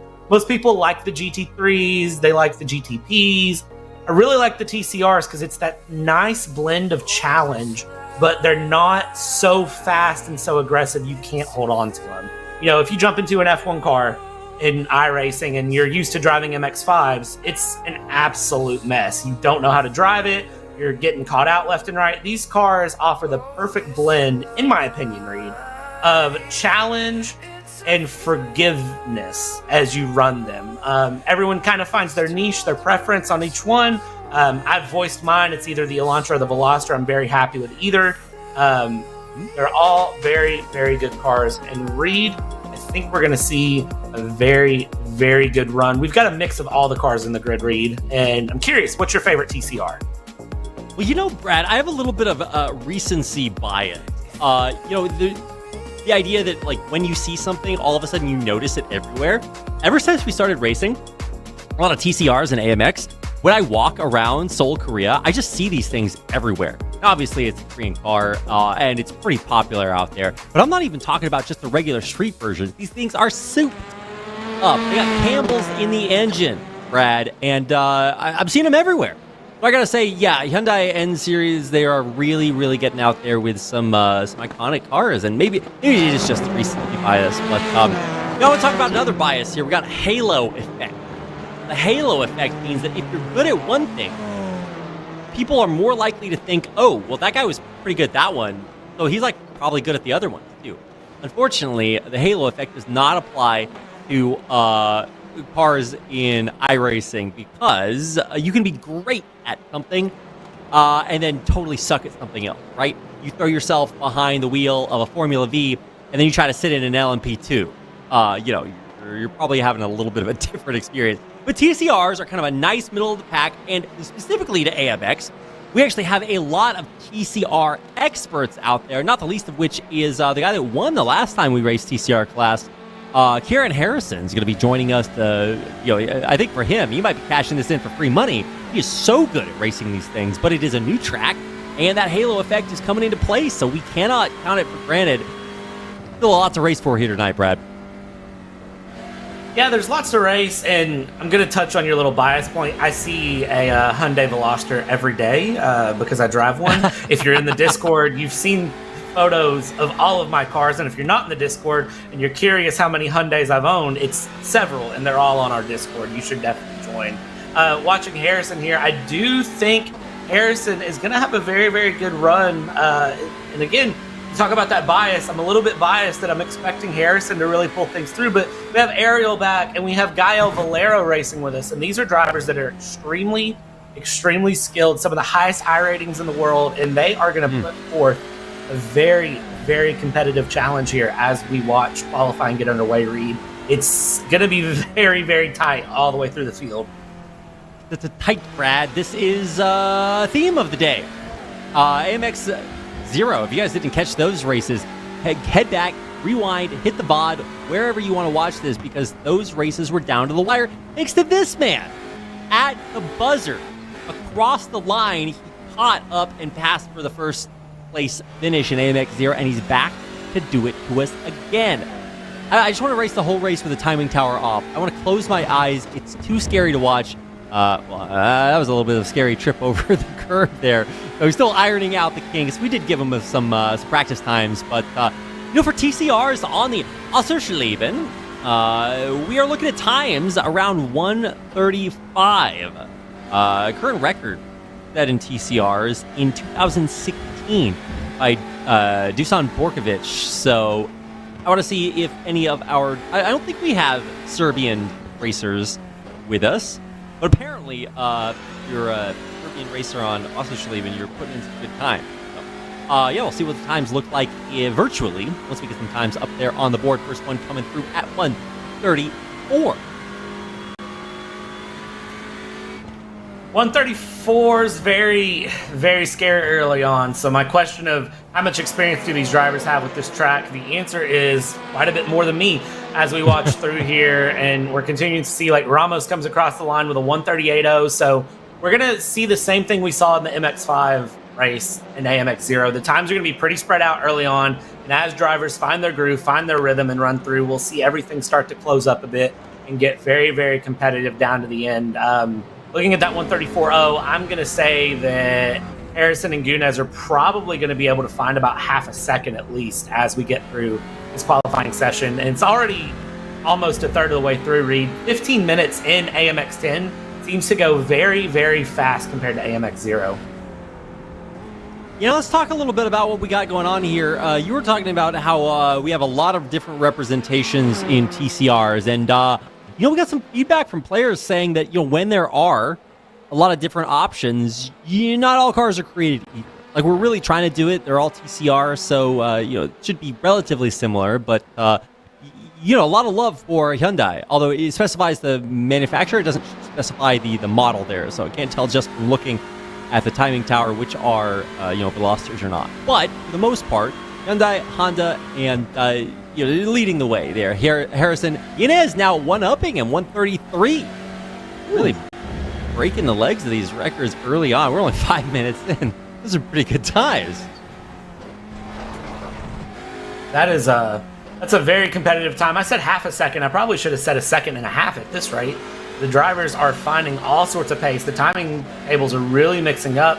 And talking about that representation there with Hyundai, or Hyundai, depending on how you pronounce it, the Americanisms is Hyundai. Yeah. So I will take full fault for that. The big thing is when you look at these cars, if you're trying to tell which one's the Veloster and which one's the Elantra, a majority of the time with the drivers, they tend to pick the Elantra. The Elantra is a little bit more forgiving in the suspension. It really will climb the curbs, and it's got a little bit longer wheelbase, so it's a little bit slower through corners, but it tends to just handle that much better where you can really get through the track. The Veloster tends to be a little bit shorter. It's got a little bit more pick up and go to it, but it doesn't seem to be as compliant in the corners. So you really do get that flavor, and depending on your drive style will depend on which one of these TCR classes you pick and which one really complies, because you may get all four, do 50 laps in each, and then find out that you're the fastest in the Audi at our track here, Oschersleben, and then you may go and run Silverstone and then find out that the Audi was the best for you because it's quicker off the line. So it really is figuring out which car suits you best is the key to success in TCR here in iRacing. We got some purple times up there on the board. Kieran Harrison goes provisional pole 133.245. A lot of purple sectors there. So we are absolutely still seeing the top shaved off of these times coming through. And actually, we were talking about the supremacy up there. Honda's starting to fall off a little bit. It's Hyundai's and really, really impressive Audis coming through from Valero and Ornella, name we haven't really said tonight too much. So also do have some pretty good representation up there. The French drivers always putting up good times, specifically Gael Valero, who has put up almost more fastest laps than anybody else. He is really clocking in. So really impressive to see such high competition. What we're looking for, always going to be a fun time up here at the top. And like I said earlier, we're expecting to see guys like Harrison, guys like Inez, the SimRC teammates who really, really specialize and have won multiple tournaments in TCRs, show off really their pedigree here. So, we like to think that it's a level playing field, but, if you really want to tip the field in your favor, you put in 10,000 hours with these cars, like Karen Harrison, Guinness, maybe a slight exaggeration, but still some incredible performers. And I'm curious how some of our big monsters of the iRating are going to do. Ariel in 6th right now, 134, still has yet to break that 133 time, but a lot of purple sectors out there left to run, and we're about halfway through our qualifier, so plenty of time left to do it. Yeah, and the big thing to remember, too, when you look at iRating, of course, here in AMX 10, there is that, as compared to AMX 0, AMX 10, it is that 2,000 iRating barrier to entry. But even then, when you look through, we've got, drivers ranging from 2,700 iRating all the way up to 1,100 iRating, which is, wow, crazy to see. We've got 2 pro licenses in here with Valero and Ariel. Kind of looking through, there's still that variety, and you can't judge it all by iRating. Just because you have a 10,000 iRating doesn't mean TCR is the best car for you. You may, run better in GT4s, or run better in NASCAR compared to that, just depending on where you're at. And that's really, I think that's the beauty of AMX being the premier league that it is, Reed, all in one, is that just because you see people with those black badges and those pro licenses, it doesn't mean that they're unbeatable. And we can see Valero and Ariel right now sitting very, very good competitive times. The whole field separated by just over 2 seconds. But they're not at the front of the leaderboard, even though you look at their licenses and you would expect it. It's Harrison and Gunes that are showing off that skill, that pedigree, that racecraft that they have. Indeed it is. There you can see the iRatings popping up. There's 2 black badges, some incredible racers, and even without the black badges, you still got 8Ks up there at the top. Kieran Harrison goes past this again. 133.1 purple in not only his time, but his sectors too. So very, very impressive racing. Continues to impress. On board with Gael Valero. Let's see how he wants to do as he finishes and starts his next lap. See if his time pops up there. Currently not enough to improve, so still staying down there, separated by Eliseo, a name we have been saying a lot here tonight. Brad, what is up with this guy? I still can't figure out. It feels like he's really on the cusp of making some big moves for himself. He's always up here in the top 3, but we've only got a chance to talk to him once. I'm really curious to see what it's like to fight up against such titans of AMX 10 this season. Well, he's been making a big name for himself here in the league. He's been very, very impressive to watch through. He's already earned $166 just between AMX 0 and AMX 10 since he joined the league. He's ran 11 races with us out of the 22 that we've ran. And, he's already putting in some Titan drives.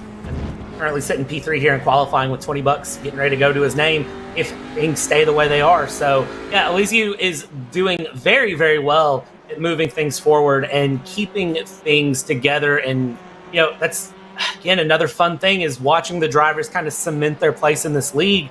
We talked about it, during season 2 a lot, Fabulous Fabio Zamperlini, Diego Villarreal, Jackson Resenje, Gaio Valero, those big names that we learned in season 2. And now we're starting to throw in even more names here in season 3. Elysiu, Harrison, these are all drivers that are really, really trying to cement their place here in AMX, earn as much money as they can.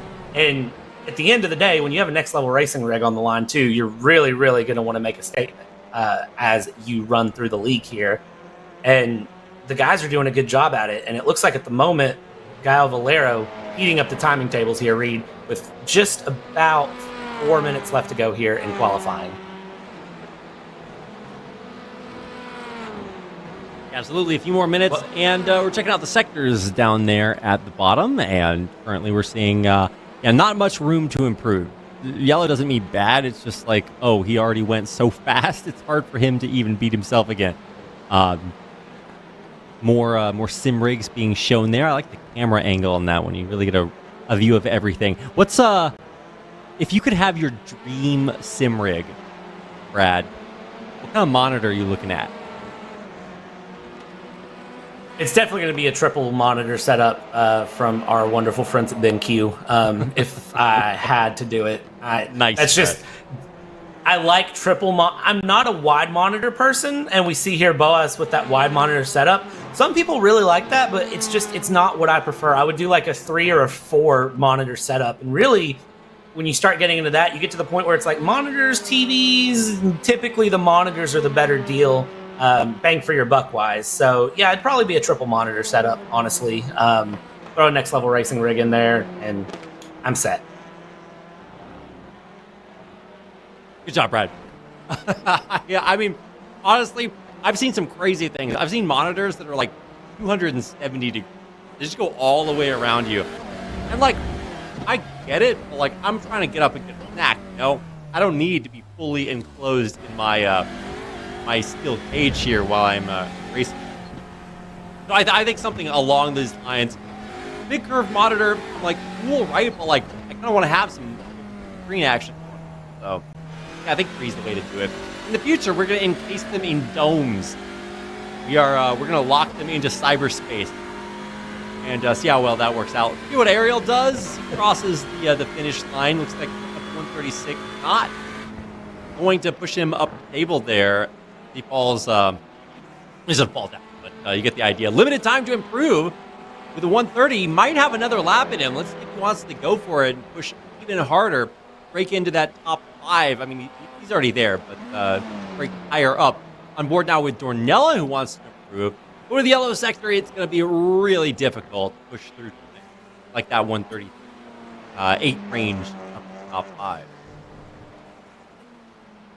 Yeah, just over 30 seconds to go here, and Harrison pulls out the stops with a 133. Oh, look at that. Top 2 separated by just hundredths of a second.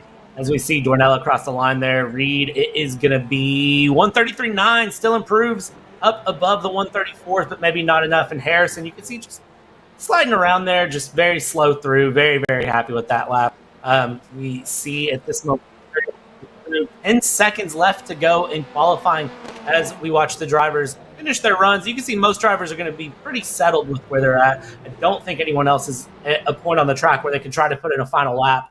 But as the checkered flag falls here, Reed, that is qualifying over for AMX 10. And now, with our 15 drivers, let's go ahead and invert them, and then let's throw them on for a heat run into what is probably going to be the most dangerous turn 1 I think we've had to date. Yeah, this is a really good number for us. So we do everything in 15, right? We reverse grid 15s, 15 minutes on our heat qualifiers, and we do pay out to the top 50. So everybody here gets money. And, I think the biggest thing is going to be whether or not they can stay there after getting flipped back up. Yeah, and again, this is an extremely challenging turn 1. When you look at how turn 1 sets into turn 2, it's a sweeping left into a 180-degree right-handers. We see Harrison there in the bottom right, our winner here of the TCR qualifying.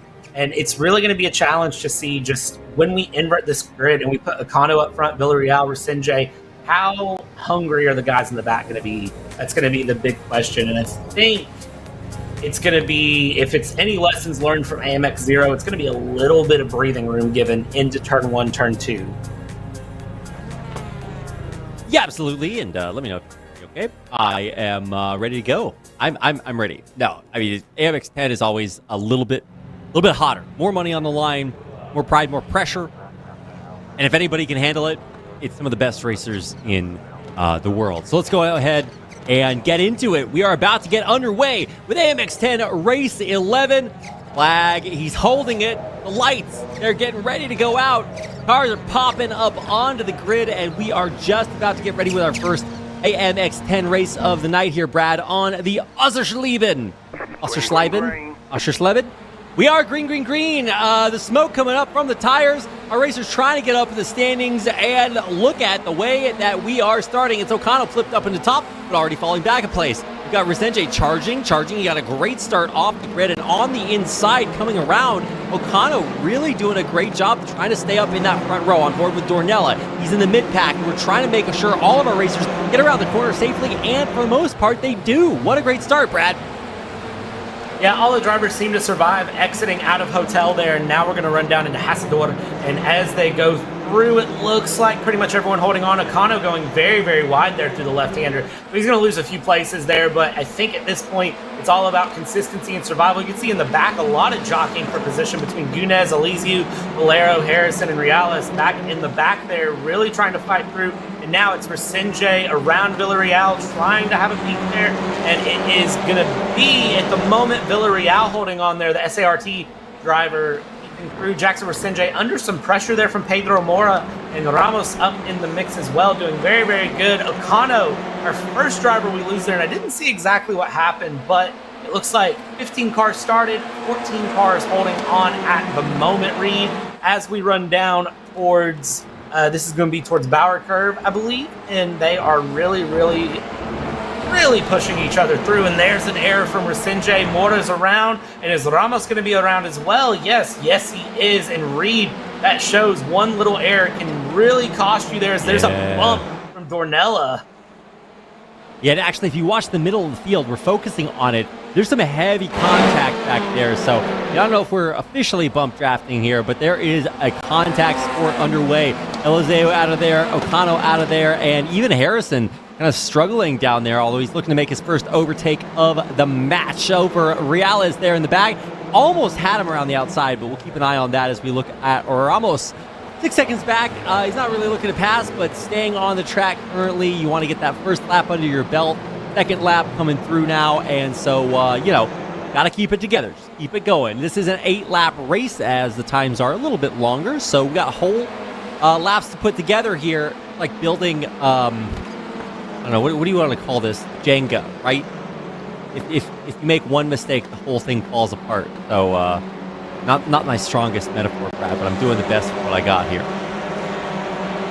Reed, you're better at metaphors than me, so I'm going to let you have the metaphors every time. But I will tell you one thing that's not a metaphor, how tight the battling is here through the field. I mean, look at this. The whole field is just separated by several seconds until you get back into P14 and P15. Of course, Akano's out, Elysiu in P14 at the moment. So at this time, it's really a case of one person makes an error and everything's going to go through. And you can see Jackson Resenje taking advantage of an error from Ramos, but then Resenje makes his own error and loses 2 places in there. Cornella and Ramos able to get by, and look at this. That is going to be Boas there, who is going to try to bully his way through too. Zamperlini back there trying to have a battle around Jackson Resenje. You can see his palms are sweaty, his knees are weak, his arms might be heavy. And he is just trying to battle his way up there and hold on to P5 at the moment.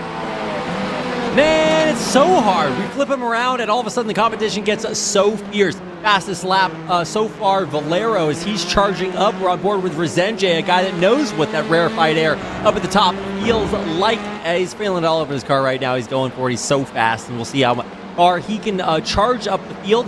Down to the bottom, we were talking about Okano Eliseo out, but, Eliseo rejoining Quarantine Guinness, the guy that faced his own set of tragedies. 20 seconds back, he is not having a good time. Still in the money, but not as high up as he'd like to be. So, the real runs are going to come from the racers that have survived so far, that are in the middle of the pack. But danger zone, we're not out of it yet. So, got to keep an eye on this mid-pack. Ornella or Sanjay Boas, really your contenders there, but it's such a competitive start. It feels like after getting away really good, although there, these have just stayed as competitive a race as we've seen all season long. And I love when it stays this close because anything can happen, right? We're less than halfway through, so plenty of time for as much racing as you want to do. And we're already seeing things start to change there. If you look at the back of the bag, Harrison starting to really make some moves up over Ariel, who's hot on his heels. I tell you what, Jackson or Sinjay really seems to be struggling out of that exit of Amon Curve, going on to the final couple of corners here. He's really struggling. Harrison is not struggling, though, to get past Ariel and Gaspar there. The very, very tiny little move. And there we go now as Harrison runs down. And you can see back in the back there, that is Gaspar and Reales that are side by side going down into turn one. And then there is going to be Ariel, defends the inside, and then it looks like everybody gets through pretty well. Potentially, it looks like someone's missing now. Reed, did you see what happened there? Zamperlini is out, so he is not going to be with us. That's the only thing I can really think of as he retires. Inez being promoted up to 12th now. That's the way he climbs. He waits until everybody else crashes out. I don't know. Zamperlini rejoins last place, so probably won't be seeing a lot of him, but we got to keep an eye on the guy on your screen, Dornella. In fourth and charging, 2/10 behind Ramos, who got reverse gridded way up in the standings and has managed to hold on very, very respectfully, but not going to be easy to defend against Dornella because he's also got Resenje behind him and that monster in the backfield, Aaron Harrison, first place. Now he's coming forward again, although it is quite a bit to make up over the course of the track, so we'll see how well he can do. And out of the incredible French drivers, only one really remaining. Gael Valero is countryman Guinness way back down the standings, so he's got to do it for both of them and see if he can make it up as Dornella climbing into third. Dornella, very, very clean pass there through the final corner, and now he's got just about over a second he needs to make up on Pedro Mora, as we see Ramos in the mix as well. Dornella doing very, very competitive driving through, and you can see as they go into the braking zone, Ramos taking just a slightly different line, trying to get a little bit more of a run here on Dornella and able to carry the speed a bit better here, but you can see Dornella very, very defensive there. The Audi versus Audi action is strong here. And it looks like Dornella is just trying to drive a little bit smarter, trying to drive a little bit more defensive. And up the inside here is Gael Valero. Dives up the inside there on Boas. Very, very good pass. And that's going to open up for Harrison to try to take advantage as well. And Harrison has the inside line. And that is what you want to do. Set it up on the inside. Boas has to back out of that there. And now we set up for Harrison to try to get a bit more of a run on Valero. But it seems like he has the speed. It's just going to be all about how can he place his car to get that pass done. They're very, very clean drives going all the way for all these drivers. Like 5 of 8, and we're getting down to the wire, Reed. Yeah, we really are. I mean, there's multiple wires here. But look at Valero, man. He is charging through, making his way, crafting it out of steel, and trying to do it a little bit safety. The bumper coming up for a big pop-up on, I think that was Resenje or Ramos in front, so got to keep an eye on this. Valero not having an easy path past Resenje. Going wide, though, gives him an opportunity. The inside is his. He bumps him out of the way. Hand-to-hand combat as the Frenchman fights his way up into the top 5. You can see Valero's face. He wasn't very happy with how that went down there. It looks like it was just a bit of over-braking through, a little bit of contact there with Resenje, and then Resenje down into P10. Resenje kind of started the error, though, with that ramp over the sausage curve coming out of Amon curve going into Bauer curve. But overall, you can see Valero, he got the position, but he wasn't the happiest with how he did it. And now it's just a matter, he needs to defend from Harrison for these remaining couple of laps. But Harrison, a very formidable opponent. If I could talk here, a very formidable opponent Harrison is against Valero. But you can see just the slight differences in lines. Harrison's going to be looking for any opportunity he can can get to get around here. And it looks like he may, very, very close to the rear bumper, may have his moment coming soon enough. We very well may see a charge to the finish here for Harrison. He has got the angle here, and I think he's kind of playing some games with Guile Valero. He's trying to get past him. A couple of pump fakes there. We got the back, another view of this fight coming in, and that's the bump we're seeing from earlier. Got a chance to see really the detrimental effect it had for Jackson Rezenje, dropping him all the way down to 10th. But as far as the fighters are concerned, the big winners there, Valero and Harrison, still dueling it out, although the gap is closing fast. Look at what we see here up at the front, though. Mora Dornella battling even just as hard, touching a little bit there, but it's still Dornella in third, Mora in second, although that could change at any moment. Ariel charging forward, so he's going to climb up the standings, and Harrison's still looking to go for it as Mora defending so hard from Dornella, who's already made it up into third, and now looks for even more. Yeah, there's battles all over the field, and again, we get this picture-in-picture because it's the big battle for P1, P2, and then it's the big battle for P5. Those are the two big places to look right now. We see Pedro Mora is getting a lot of pressure here from Dornella. Dornella, a very, very skilled driver, and has shown a lot of racecraft all the way through, but it's all about where can you pick that battle, and Ramos is going to just kind of sit back and watch and really just hope these two drivers battle and slows them down enough that it kind of brings him into the mix and he can get the 2-for-1 special as we go through the long right-hander here. This is going to be the point where we come out of McDonald's and go down and around into where are they out on the track? No, this is McDonald's. There we go. And really, it's just a matter of Dornella patient as ever. He's going to look. He's going to have a bumper in the mix, but Mora's going to have the inside. Dornella backs out of it. Reed, your reaction is the same as mine. Just, I wanted him to go for it there, but the racecraft really showing up. He's just trying to spook him. Sticking with the Halloween theme of the evening. He's just trying to spook him a little bit there. Somebody got spooked as Ramos dropping all the way down. I don't think he's damaged, but he is consistently slower and slower. Promotes Ariel, Harrison, and Valero up in the standings as the white flag comes out.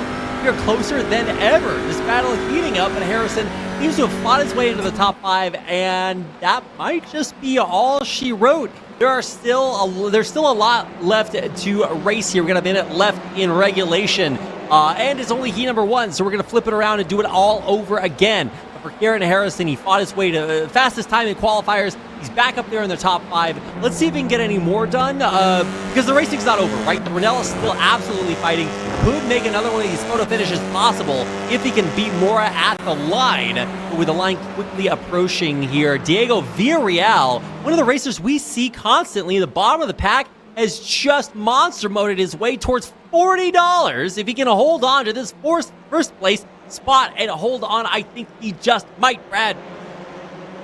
Diego Villarreal, a lot of pressure on the shoulders right now to hold on to it, and a lot of pressure for all of these drivers in the top 5 as we watch here. And it is just absolutely stacked. Look how close. I mean, if you have the Audi in your rearview mirror like that, what are you doing? Dornella with Valero. I mean, Valero, we know, is very, very good in TCRs. He's just putting pressure, but I think this is one of those live to fight another day moments for a lot of these drivers. You can make that last lap, that last corner lunge if you really want to, but it's going to be a matter of, is it worth it in the grand scheme of things? How much money are you giving up? And look at this, Guile Valero listening to me. He's going to go around the outside if he can make it stick, but he can't. And that might actually make him lose the position to Harrison. Harrison might have just found himself a little bit more money as they come across the line. It is Villarreal celebrating, and Dornella Valero, and it is Dornella Valero Harrison. Oh, that's so close. Look at that 1/100th of a second between Valero and Harrison. That's a very, very close battle there, Reed, and that is a heck of a way to end Heat 1. Man, and I'm so happy we get a chance to see this man on your screen. Diego Villarreal, a guy, I was just talking to him earlier. Diego Villarreal de Leon. Gotta put the respect on his name there. A first place finish. I believe this is his first win in any AMX Season 3 tournament. This guy is so good, and I'm so happy to see him up here. He's been racing for so long. I was just talking to him earlier, like I said. He's out here. He's trying to make a name for himself. I mean, he's winning some money at the same time, but he is really here to get his name out there. He is racing for Sark. That's Sudamerica, which is South America, racing team. And, we do actually see quite a few SART racers out there. But, man, yeah, really putting it down.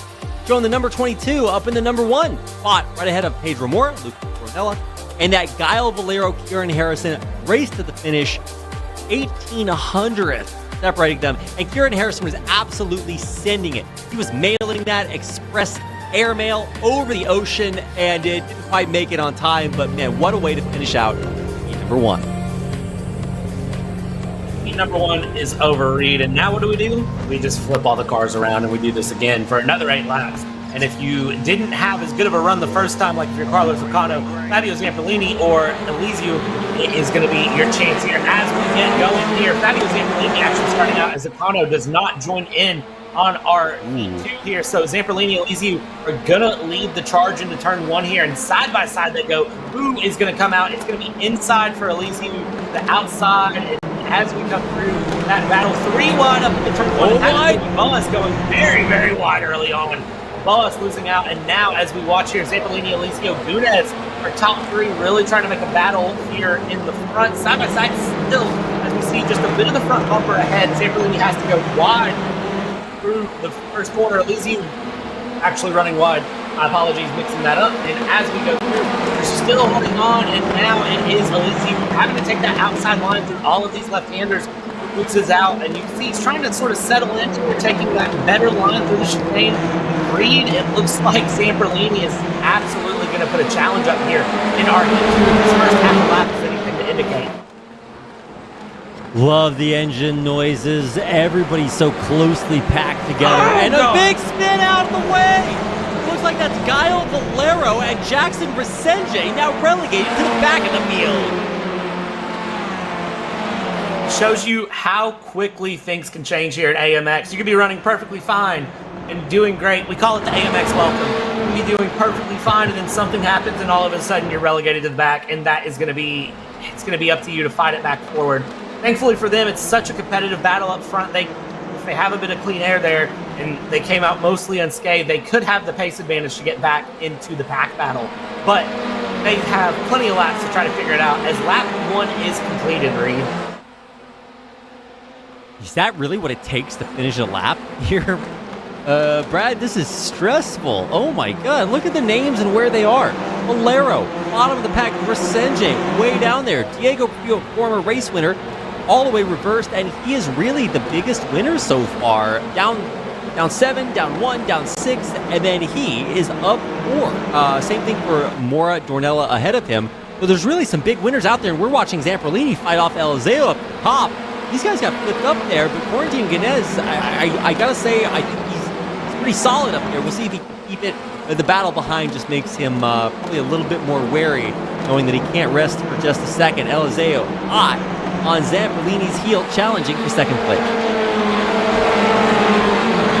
Yeah, this is going to be, I think, the big battle all the way through. At this point, Gunez has gotten his way forward. He has a bit of fresh air, and you can see he's slowly opening the gap, as Zamperlini is just going to have to see how wide he can make that Audi to defend against the Hyundai as we run through the rest of these laps. I think Zamperlini is going to get a bit of tow. Again, these TCRs are, think of them as just the big brother to the MX-5s, to the Mazda Miatas. They're not aerodynamic, but aerodynamic plays a part. You can get in the slipstream, you can get a bit of a run, and here at Oschersleben, there is enough of straights that you can get that straight line speed advantage if you set things up correctly. And I think we're going to continue to kind of see that fall through. Zamperlini just falling out of the clutches of Gunez, though, is 1.2 seconds pace difference between Gunez and Zamperlini on that last lap. As Zamperlini has to drive as much in his rear view mirror as he is in his front view mirror. And the big thing too for him is he needs everybody behind him to get side by side and start putting in some action. We're on board with Harrison here, who is going to try to find his way forward. You can see Reales going very defensive here, going alternate line into the corner, just trying to block off the challenge from behind. So really, Zamperlini needs everyone behind the battle. He needs Gunez to lose about a tenth of a second a lap, and at that point, everything will be fine. But Reed, if AMX has taught us anything, it's that everything can change up on its head in an instant. Yeah, absolutely. So the drive was commendable for Kieran Harrison, but I gotta say, I really expected him to make it further up than 5th. This time around, he has absolutely heard my wishes and is going for it. 6th right now, 2/10 behind Reales. Absolutely possible. We'll see if we can make that overtake happen. We got plenty of race left up our sleeves here. I'm curious what Diego Villarreal can do. Back in the back, he showed us he's capable of winning. Can he do it again?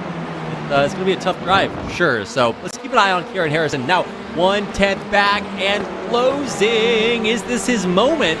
Can't find it just yet, although he finds a sharper angle on the inside. Kieran Harrison motors up into 5th. He stays there and now is fighting even Caio Gaspar ahead.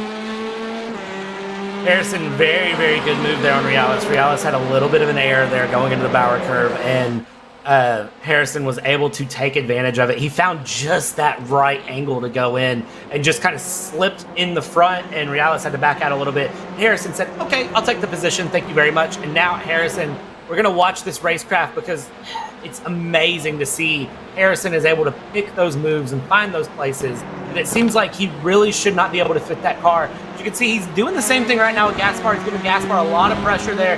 Gaspar, cool, calm, collected, you can see on your screen as he's running through. And we'll see how long Gaspar can keep Harrison behind, or if Harrison can pull a very, very similar move, get just a bumper up the inside and make him have to give the position up. You can see he is all over the back there. It's Hyundai on Hyundai war.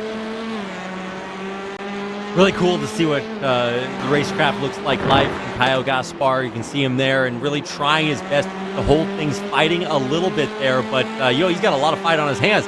Look at that rear view. Kieran Harrison chewing up his space in there. And honestly, it could happen at any moment. And there it is, coming along the inside, pedal to the metal. Can't find the angle. And actually almost hits that curb in the bad way. So going to have to wait for another opportunity, but something tells me he might just get it here. Tries to find the inside, almost taps the backside, so that would have been horrifying, but manages to keep it clean. Knows he has to look for the perfect angle, not just a good one, to manage this overtake and keep everybody on the track. So glad to see that we do have some great racing, and in fact, really great racing from Quarantine Guinness, who places himself at the top of the standings, +3, but also 1:33.3, running the fastest lap as well. Nunez has really, really opened up that gap up front as we've been watching this battle here with Gaspar and Harrison. This is the battle, I think, of this heat here is what can Harrison do to get around Gaspar? And it's going to be spins like this. He's trying up the inside again. You can see a little bit better of a run. There's a little bit of bumper on bumper action there, but it looks like nothing bad enough to really affect Gaspar. Seems like maybe the great iRacing netcode being kind to everyone today. But as we run through, you see Harrison now backing out a little bit, giving a little bit of space. He's trying to reset again. He's going to look for another opportunity to where he can get through. And Gaspar is, again, just watch him there in the bottom left. He's looking up as much as he's looking forward. He's really, really keeping his eyes on where Harrison is and what he needs to do to keep Harrison behind. And that's one of those things you only see from the very, very skilled drivers. They can drive looking behind as much as they can looking forward. They're as confident to look behind them and throw that defensive masterclass on as they are to look ahead and try to charge towards the greats up front. Greats are up there, and Kieran Harrison's coming for Caio Gaspar, and around the inside, look at how dirty that is. I mean, just dusted him up there, passing him the hardest way we've seen all race long. Kieran Harrison is not taking no for an answer. Harrison sent it up the inside, and I would love to be a fly on the wall and know what Harrison's saying right there. Harrison sends it up the inside, Reales follows him through, and that is Gaspar losing 2 positions in the space of 1 corner from a deep dive up the inside that he had to go very defensive on. And Reales, I have to mention that racecraft from Reales as well. Very, very well to know to look at Harrison doing that move to dive up the inside after it. And now, fabulous Fabio Zamperlini is going to be the next person on Harrison's list of drivers to dispatch here before the end of this race. And it seems like Harrison is already showing he's got a bit more pace here, and I think he's going to have Zamperlini pretty easily here. You want to know what Harrison was saying? It's one of those George Russell moments where you make one overtake and you're like, oh, big move. You know, I don't know. He's pumping himself up because he's about to do it again. You absolutely know this guy he's slapping him right and left, wax on, wax on. The Mr. Miyagi of TCRs. He's trying to teach him what it's like to maintain that third place spot. And, we have 2 more laps to go. This is way more doable than what we saw in heat number 1. So we're on board with Zamperlini. This guy's bowed out. He is waiting for this to happen on the inside. Oh, no! He keeps it good. What a save. Keeps it on the track. A little bit of a bumpity bump, and Harrison is up into third. Like I said, taking names. He is motoring, coming for that top 3 spot. I think that you could see Zamperlini is really muscling that car around. I don't know exactly what it is, but it seems like Zamperlini is not very happy with his car, and with the rear end dented like that, he's not going to be much happier for the remaining 2 laps of this race. I would love to try to see a replay of that, tell exactly what happened there with Harrison, because that was a moment there that I'm curious to see how they feel about it. But now Harrison finds himself up in that great P3, 1.1 seconds of gap to Elysiu, and he's just going to try to chase him down here through these final 2 laps. But it is one thing to catch, it's another thing to pass. Yeah, indeed it is. I just don't even know what to expect here, because while that says a second now, that just could be gone instantly. Look at how fast those numbers are ticking away. Amazing to see the pace difference and see here at the end of the race what drivers have done, what tire conservation strategies came in. Have drivers been saving it? Have they been pushing the whole time? They have a little bit more left to give in the tank, because this is coming on to the white flag here for our AMX 10. This is Heat 2. This is the final moments. This is where you really have to give it your all and leave nothing on the table. It's all to play for, Reed. It is all to play for.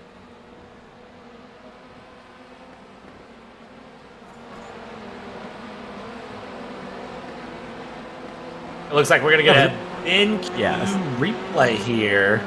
There we go, Reed.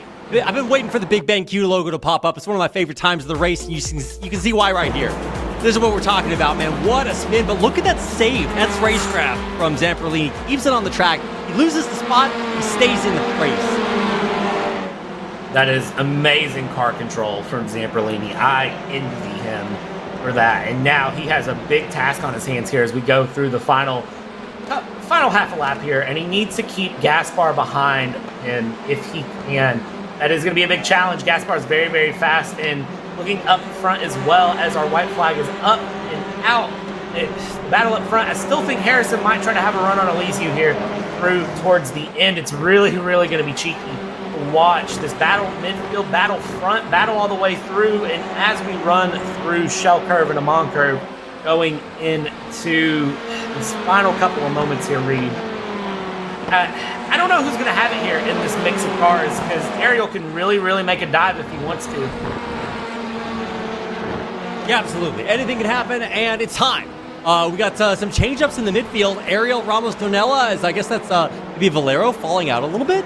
No, Valero's going up. It's Villarreal, Gaspar Resenge down at the bottom. Ariel now dropping that space to Dornella. We're going down to the wild, checking flags out, and it's Guinness, Elysiu, Harrison. Your top 3, Real Zamperlini coming across there. Your top 5, and so forth. Ramos Dornella below. The battles really did resolve themselves there in the final second.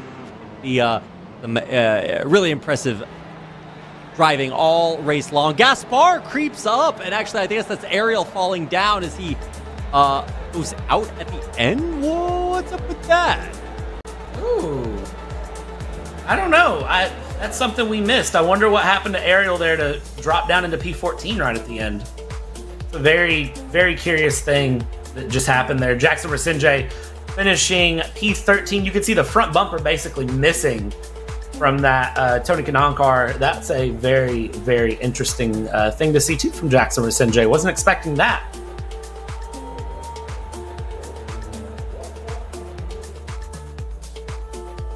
But that brings us to Laguna as our winner. Elysiu P2, Harrison P3, and Marcelo Reales P4, Fabio Zamperlini, Ramos, Dornella, Gal Valero ends up in 8th, Pedro Mora in 9th, and you can see all the way through. Good mix up there in our second heat. And I will say, Reed, that I think it has been a very, very good Saturday evening for racing. We got the MX-5s, we got the TCRs, a very, very good time all the way through, Reed. And, you know, couldn't ask for much more to go through for a weekend, could we? No, I mean, this is where I'm spending my weekends, so that has to be good, right? No, every single race, we really had something to talk about. Kieran Harrison, really the big winner today. All the way from a Heat 1 in Race 1 in AMX 0. Photo finish to take the win, and then he's coming back. He places first again in Heat number 1 for AMX 10, and just continues to fight his way back up the field over and over again. Actually, it was qualifying that he hit first in. So really, really impressive. Just cashing in big money night for Kieran Harrison, who is definitely going to climb up those average winnings per race standings after a night like tonight, Brad. Really, really some good drives out there. Got Kyle Gaspar, who also had some. Diego Villarreal, his first win in Season 3. Really good drive. And not necessarily climbing up to the top, but able to get reverse gridded, stay up there at the top, and hold off from the best racers in AMX. So really, really exciting time for a lot of our racers here tonight.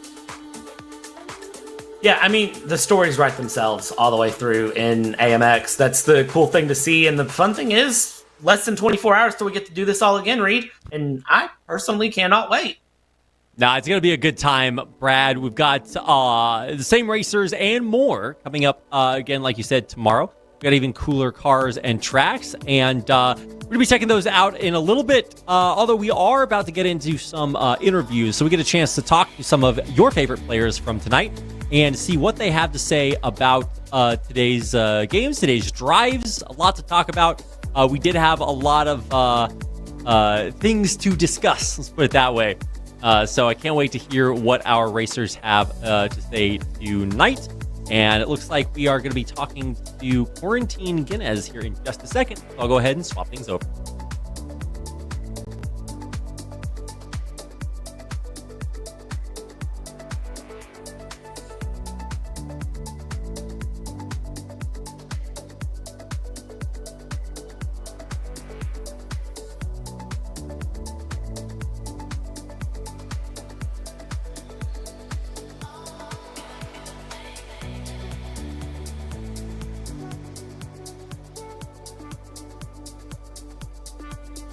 All right, looks like I have got it figured out.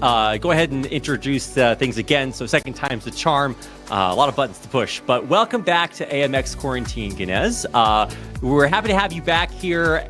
And today was a lot of different tracks. We started out with like some beginner tracks in AMX 0 and then took the TCRs out onto Oschersleben. What are your thoughts after today's races? It was good fun. I think both combos are pretty nice, to be honest. I really like the MX-5 with Oran Park because, yeah, it's tiny track, so with this kind of car, it's the best, to be honest. So yeah, it was pretty good fun on both, to be fair. Yeah, so this is the first time we're racing on Oschersleben, the German track, this season in AMX. Did you have previous experience with that track, or was that your first time? Yeah, I did some setups with this track with GT4 and TCR, and in the past I drove with Race Room, actually. So yeah, I knew a bit the track, but yeah, obviously it's a bit different because from my past experience, the track was a tiny bit different comparing to the new layout or new version of iRacing, more recent version of iRacing. What were some of the big differences there? I guess the curbings are a bit different, and maybe the different aspect of the track, or maybe the different references you can have, for example, like braking zone and stuff, and maybe some different gravels as well at different places. It's a bit different, it looks like. So yeah, but it's not massive changes obviously, but I think the main difference is the curb, because for example in the first kind of chicane, the fast one, there is no sausage. There was no sausage, I think, in the past, so that's the main difference. Yeah, that first chicane, the hotel, I think it is. It's a really sharp corner, so obviously the curve makes a big difference there. Now, you had a lot of really good battles tonight. It felt like it was a really tough night today. Is there something that really stuck out in your mind as a really, really difficult moment in the races tonight? Yeah, I think on both tracks it was quite difficult overall, because for example during the first AMX 0 it was a very difficult way to overtake, because on the draft train it's difficult to make the moves on the cars at the front, and second AMX 10. Then Oschersleben is really difficult to make moves as well because first PCRs have a lot of draft. It works a lot, and then you don't have many corners to overtake, obviously, because it's really tight and narrow most of the time. So it was very difficult on both tracks to overtake. So you really had to make sure that the only chance you had to get it. Yeah, not a lot of opportunities tonight to overtake, so it was really, really difficult. But your teammate Kieran Harrison did really, really well. And we're really starting to see not only you guys perform well in this tournament, but what do you guys have going on for SimRC coming forward? Are you guys going to be competing in other races where people can watch you? Yeah, at the moment it's pretty calm for both of us, doing mainly AMX, and I'm also doing a bit of LMP3 on the league. But then for the team, IMSA Esports Championship is coming with C3, so GTD. So it's going to be interesting to see how the teammates perform in this series. Yeah, well, it's great to have you here in AMX, and kind of good to fill in the cracks between a lot of the other big events that are going on out there. So glad to see that you're having a lot of success here. Congratulations on the night, and it's good to get to talk to you again. Thank you.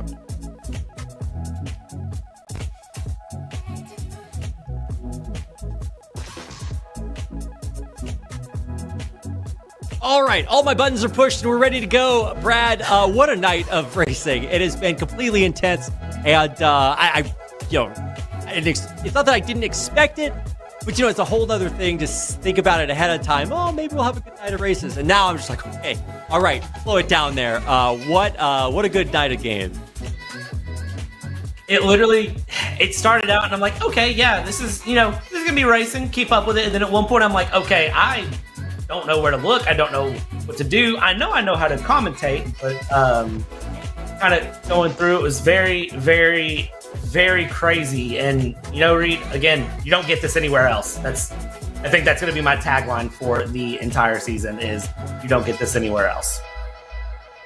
Yeah, we had so many good moments tonight that we actually want to take a little bit of a moment and show you a little bit of a highlight. Actually, it's a lot of bit of a highlight. It's one of the sickest moments from tonight. So good, we had to show it to you twice. So we're going to go ahead and get this replay up on your screen and show you just kind of, if you're just now tuning in, we're going to show you some of the greatness that you missed and kind of talk through what's going to be going on, because this is so cool. I mean, you really don't get a chance to see things like this BenQ replay all the time. This is Harrison going for one of the sickest moves you'll ever see. When you want to make it to the top 5, but you have to reach out and take it. He's barely inside on the inside, battling back and forth. It's so hard to maintain your momentum when you're also, battling back and forth.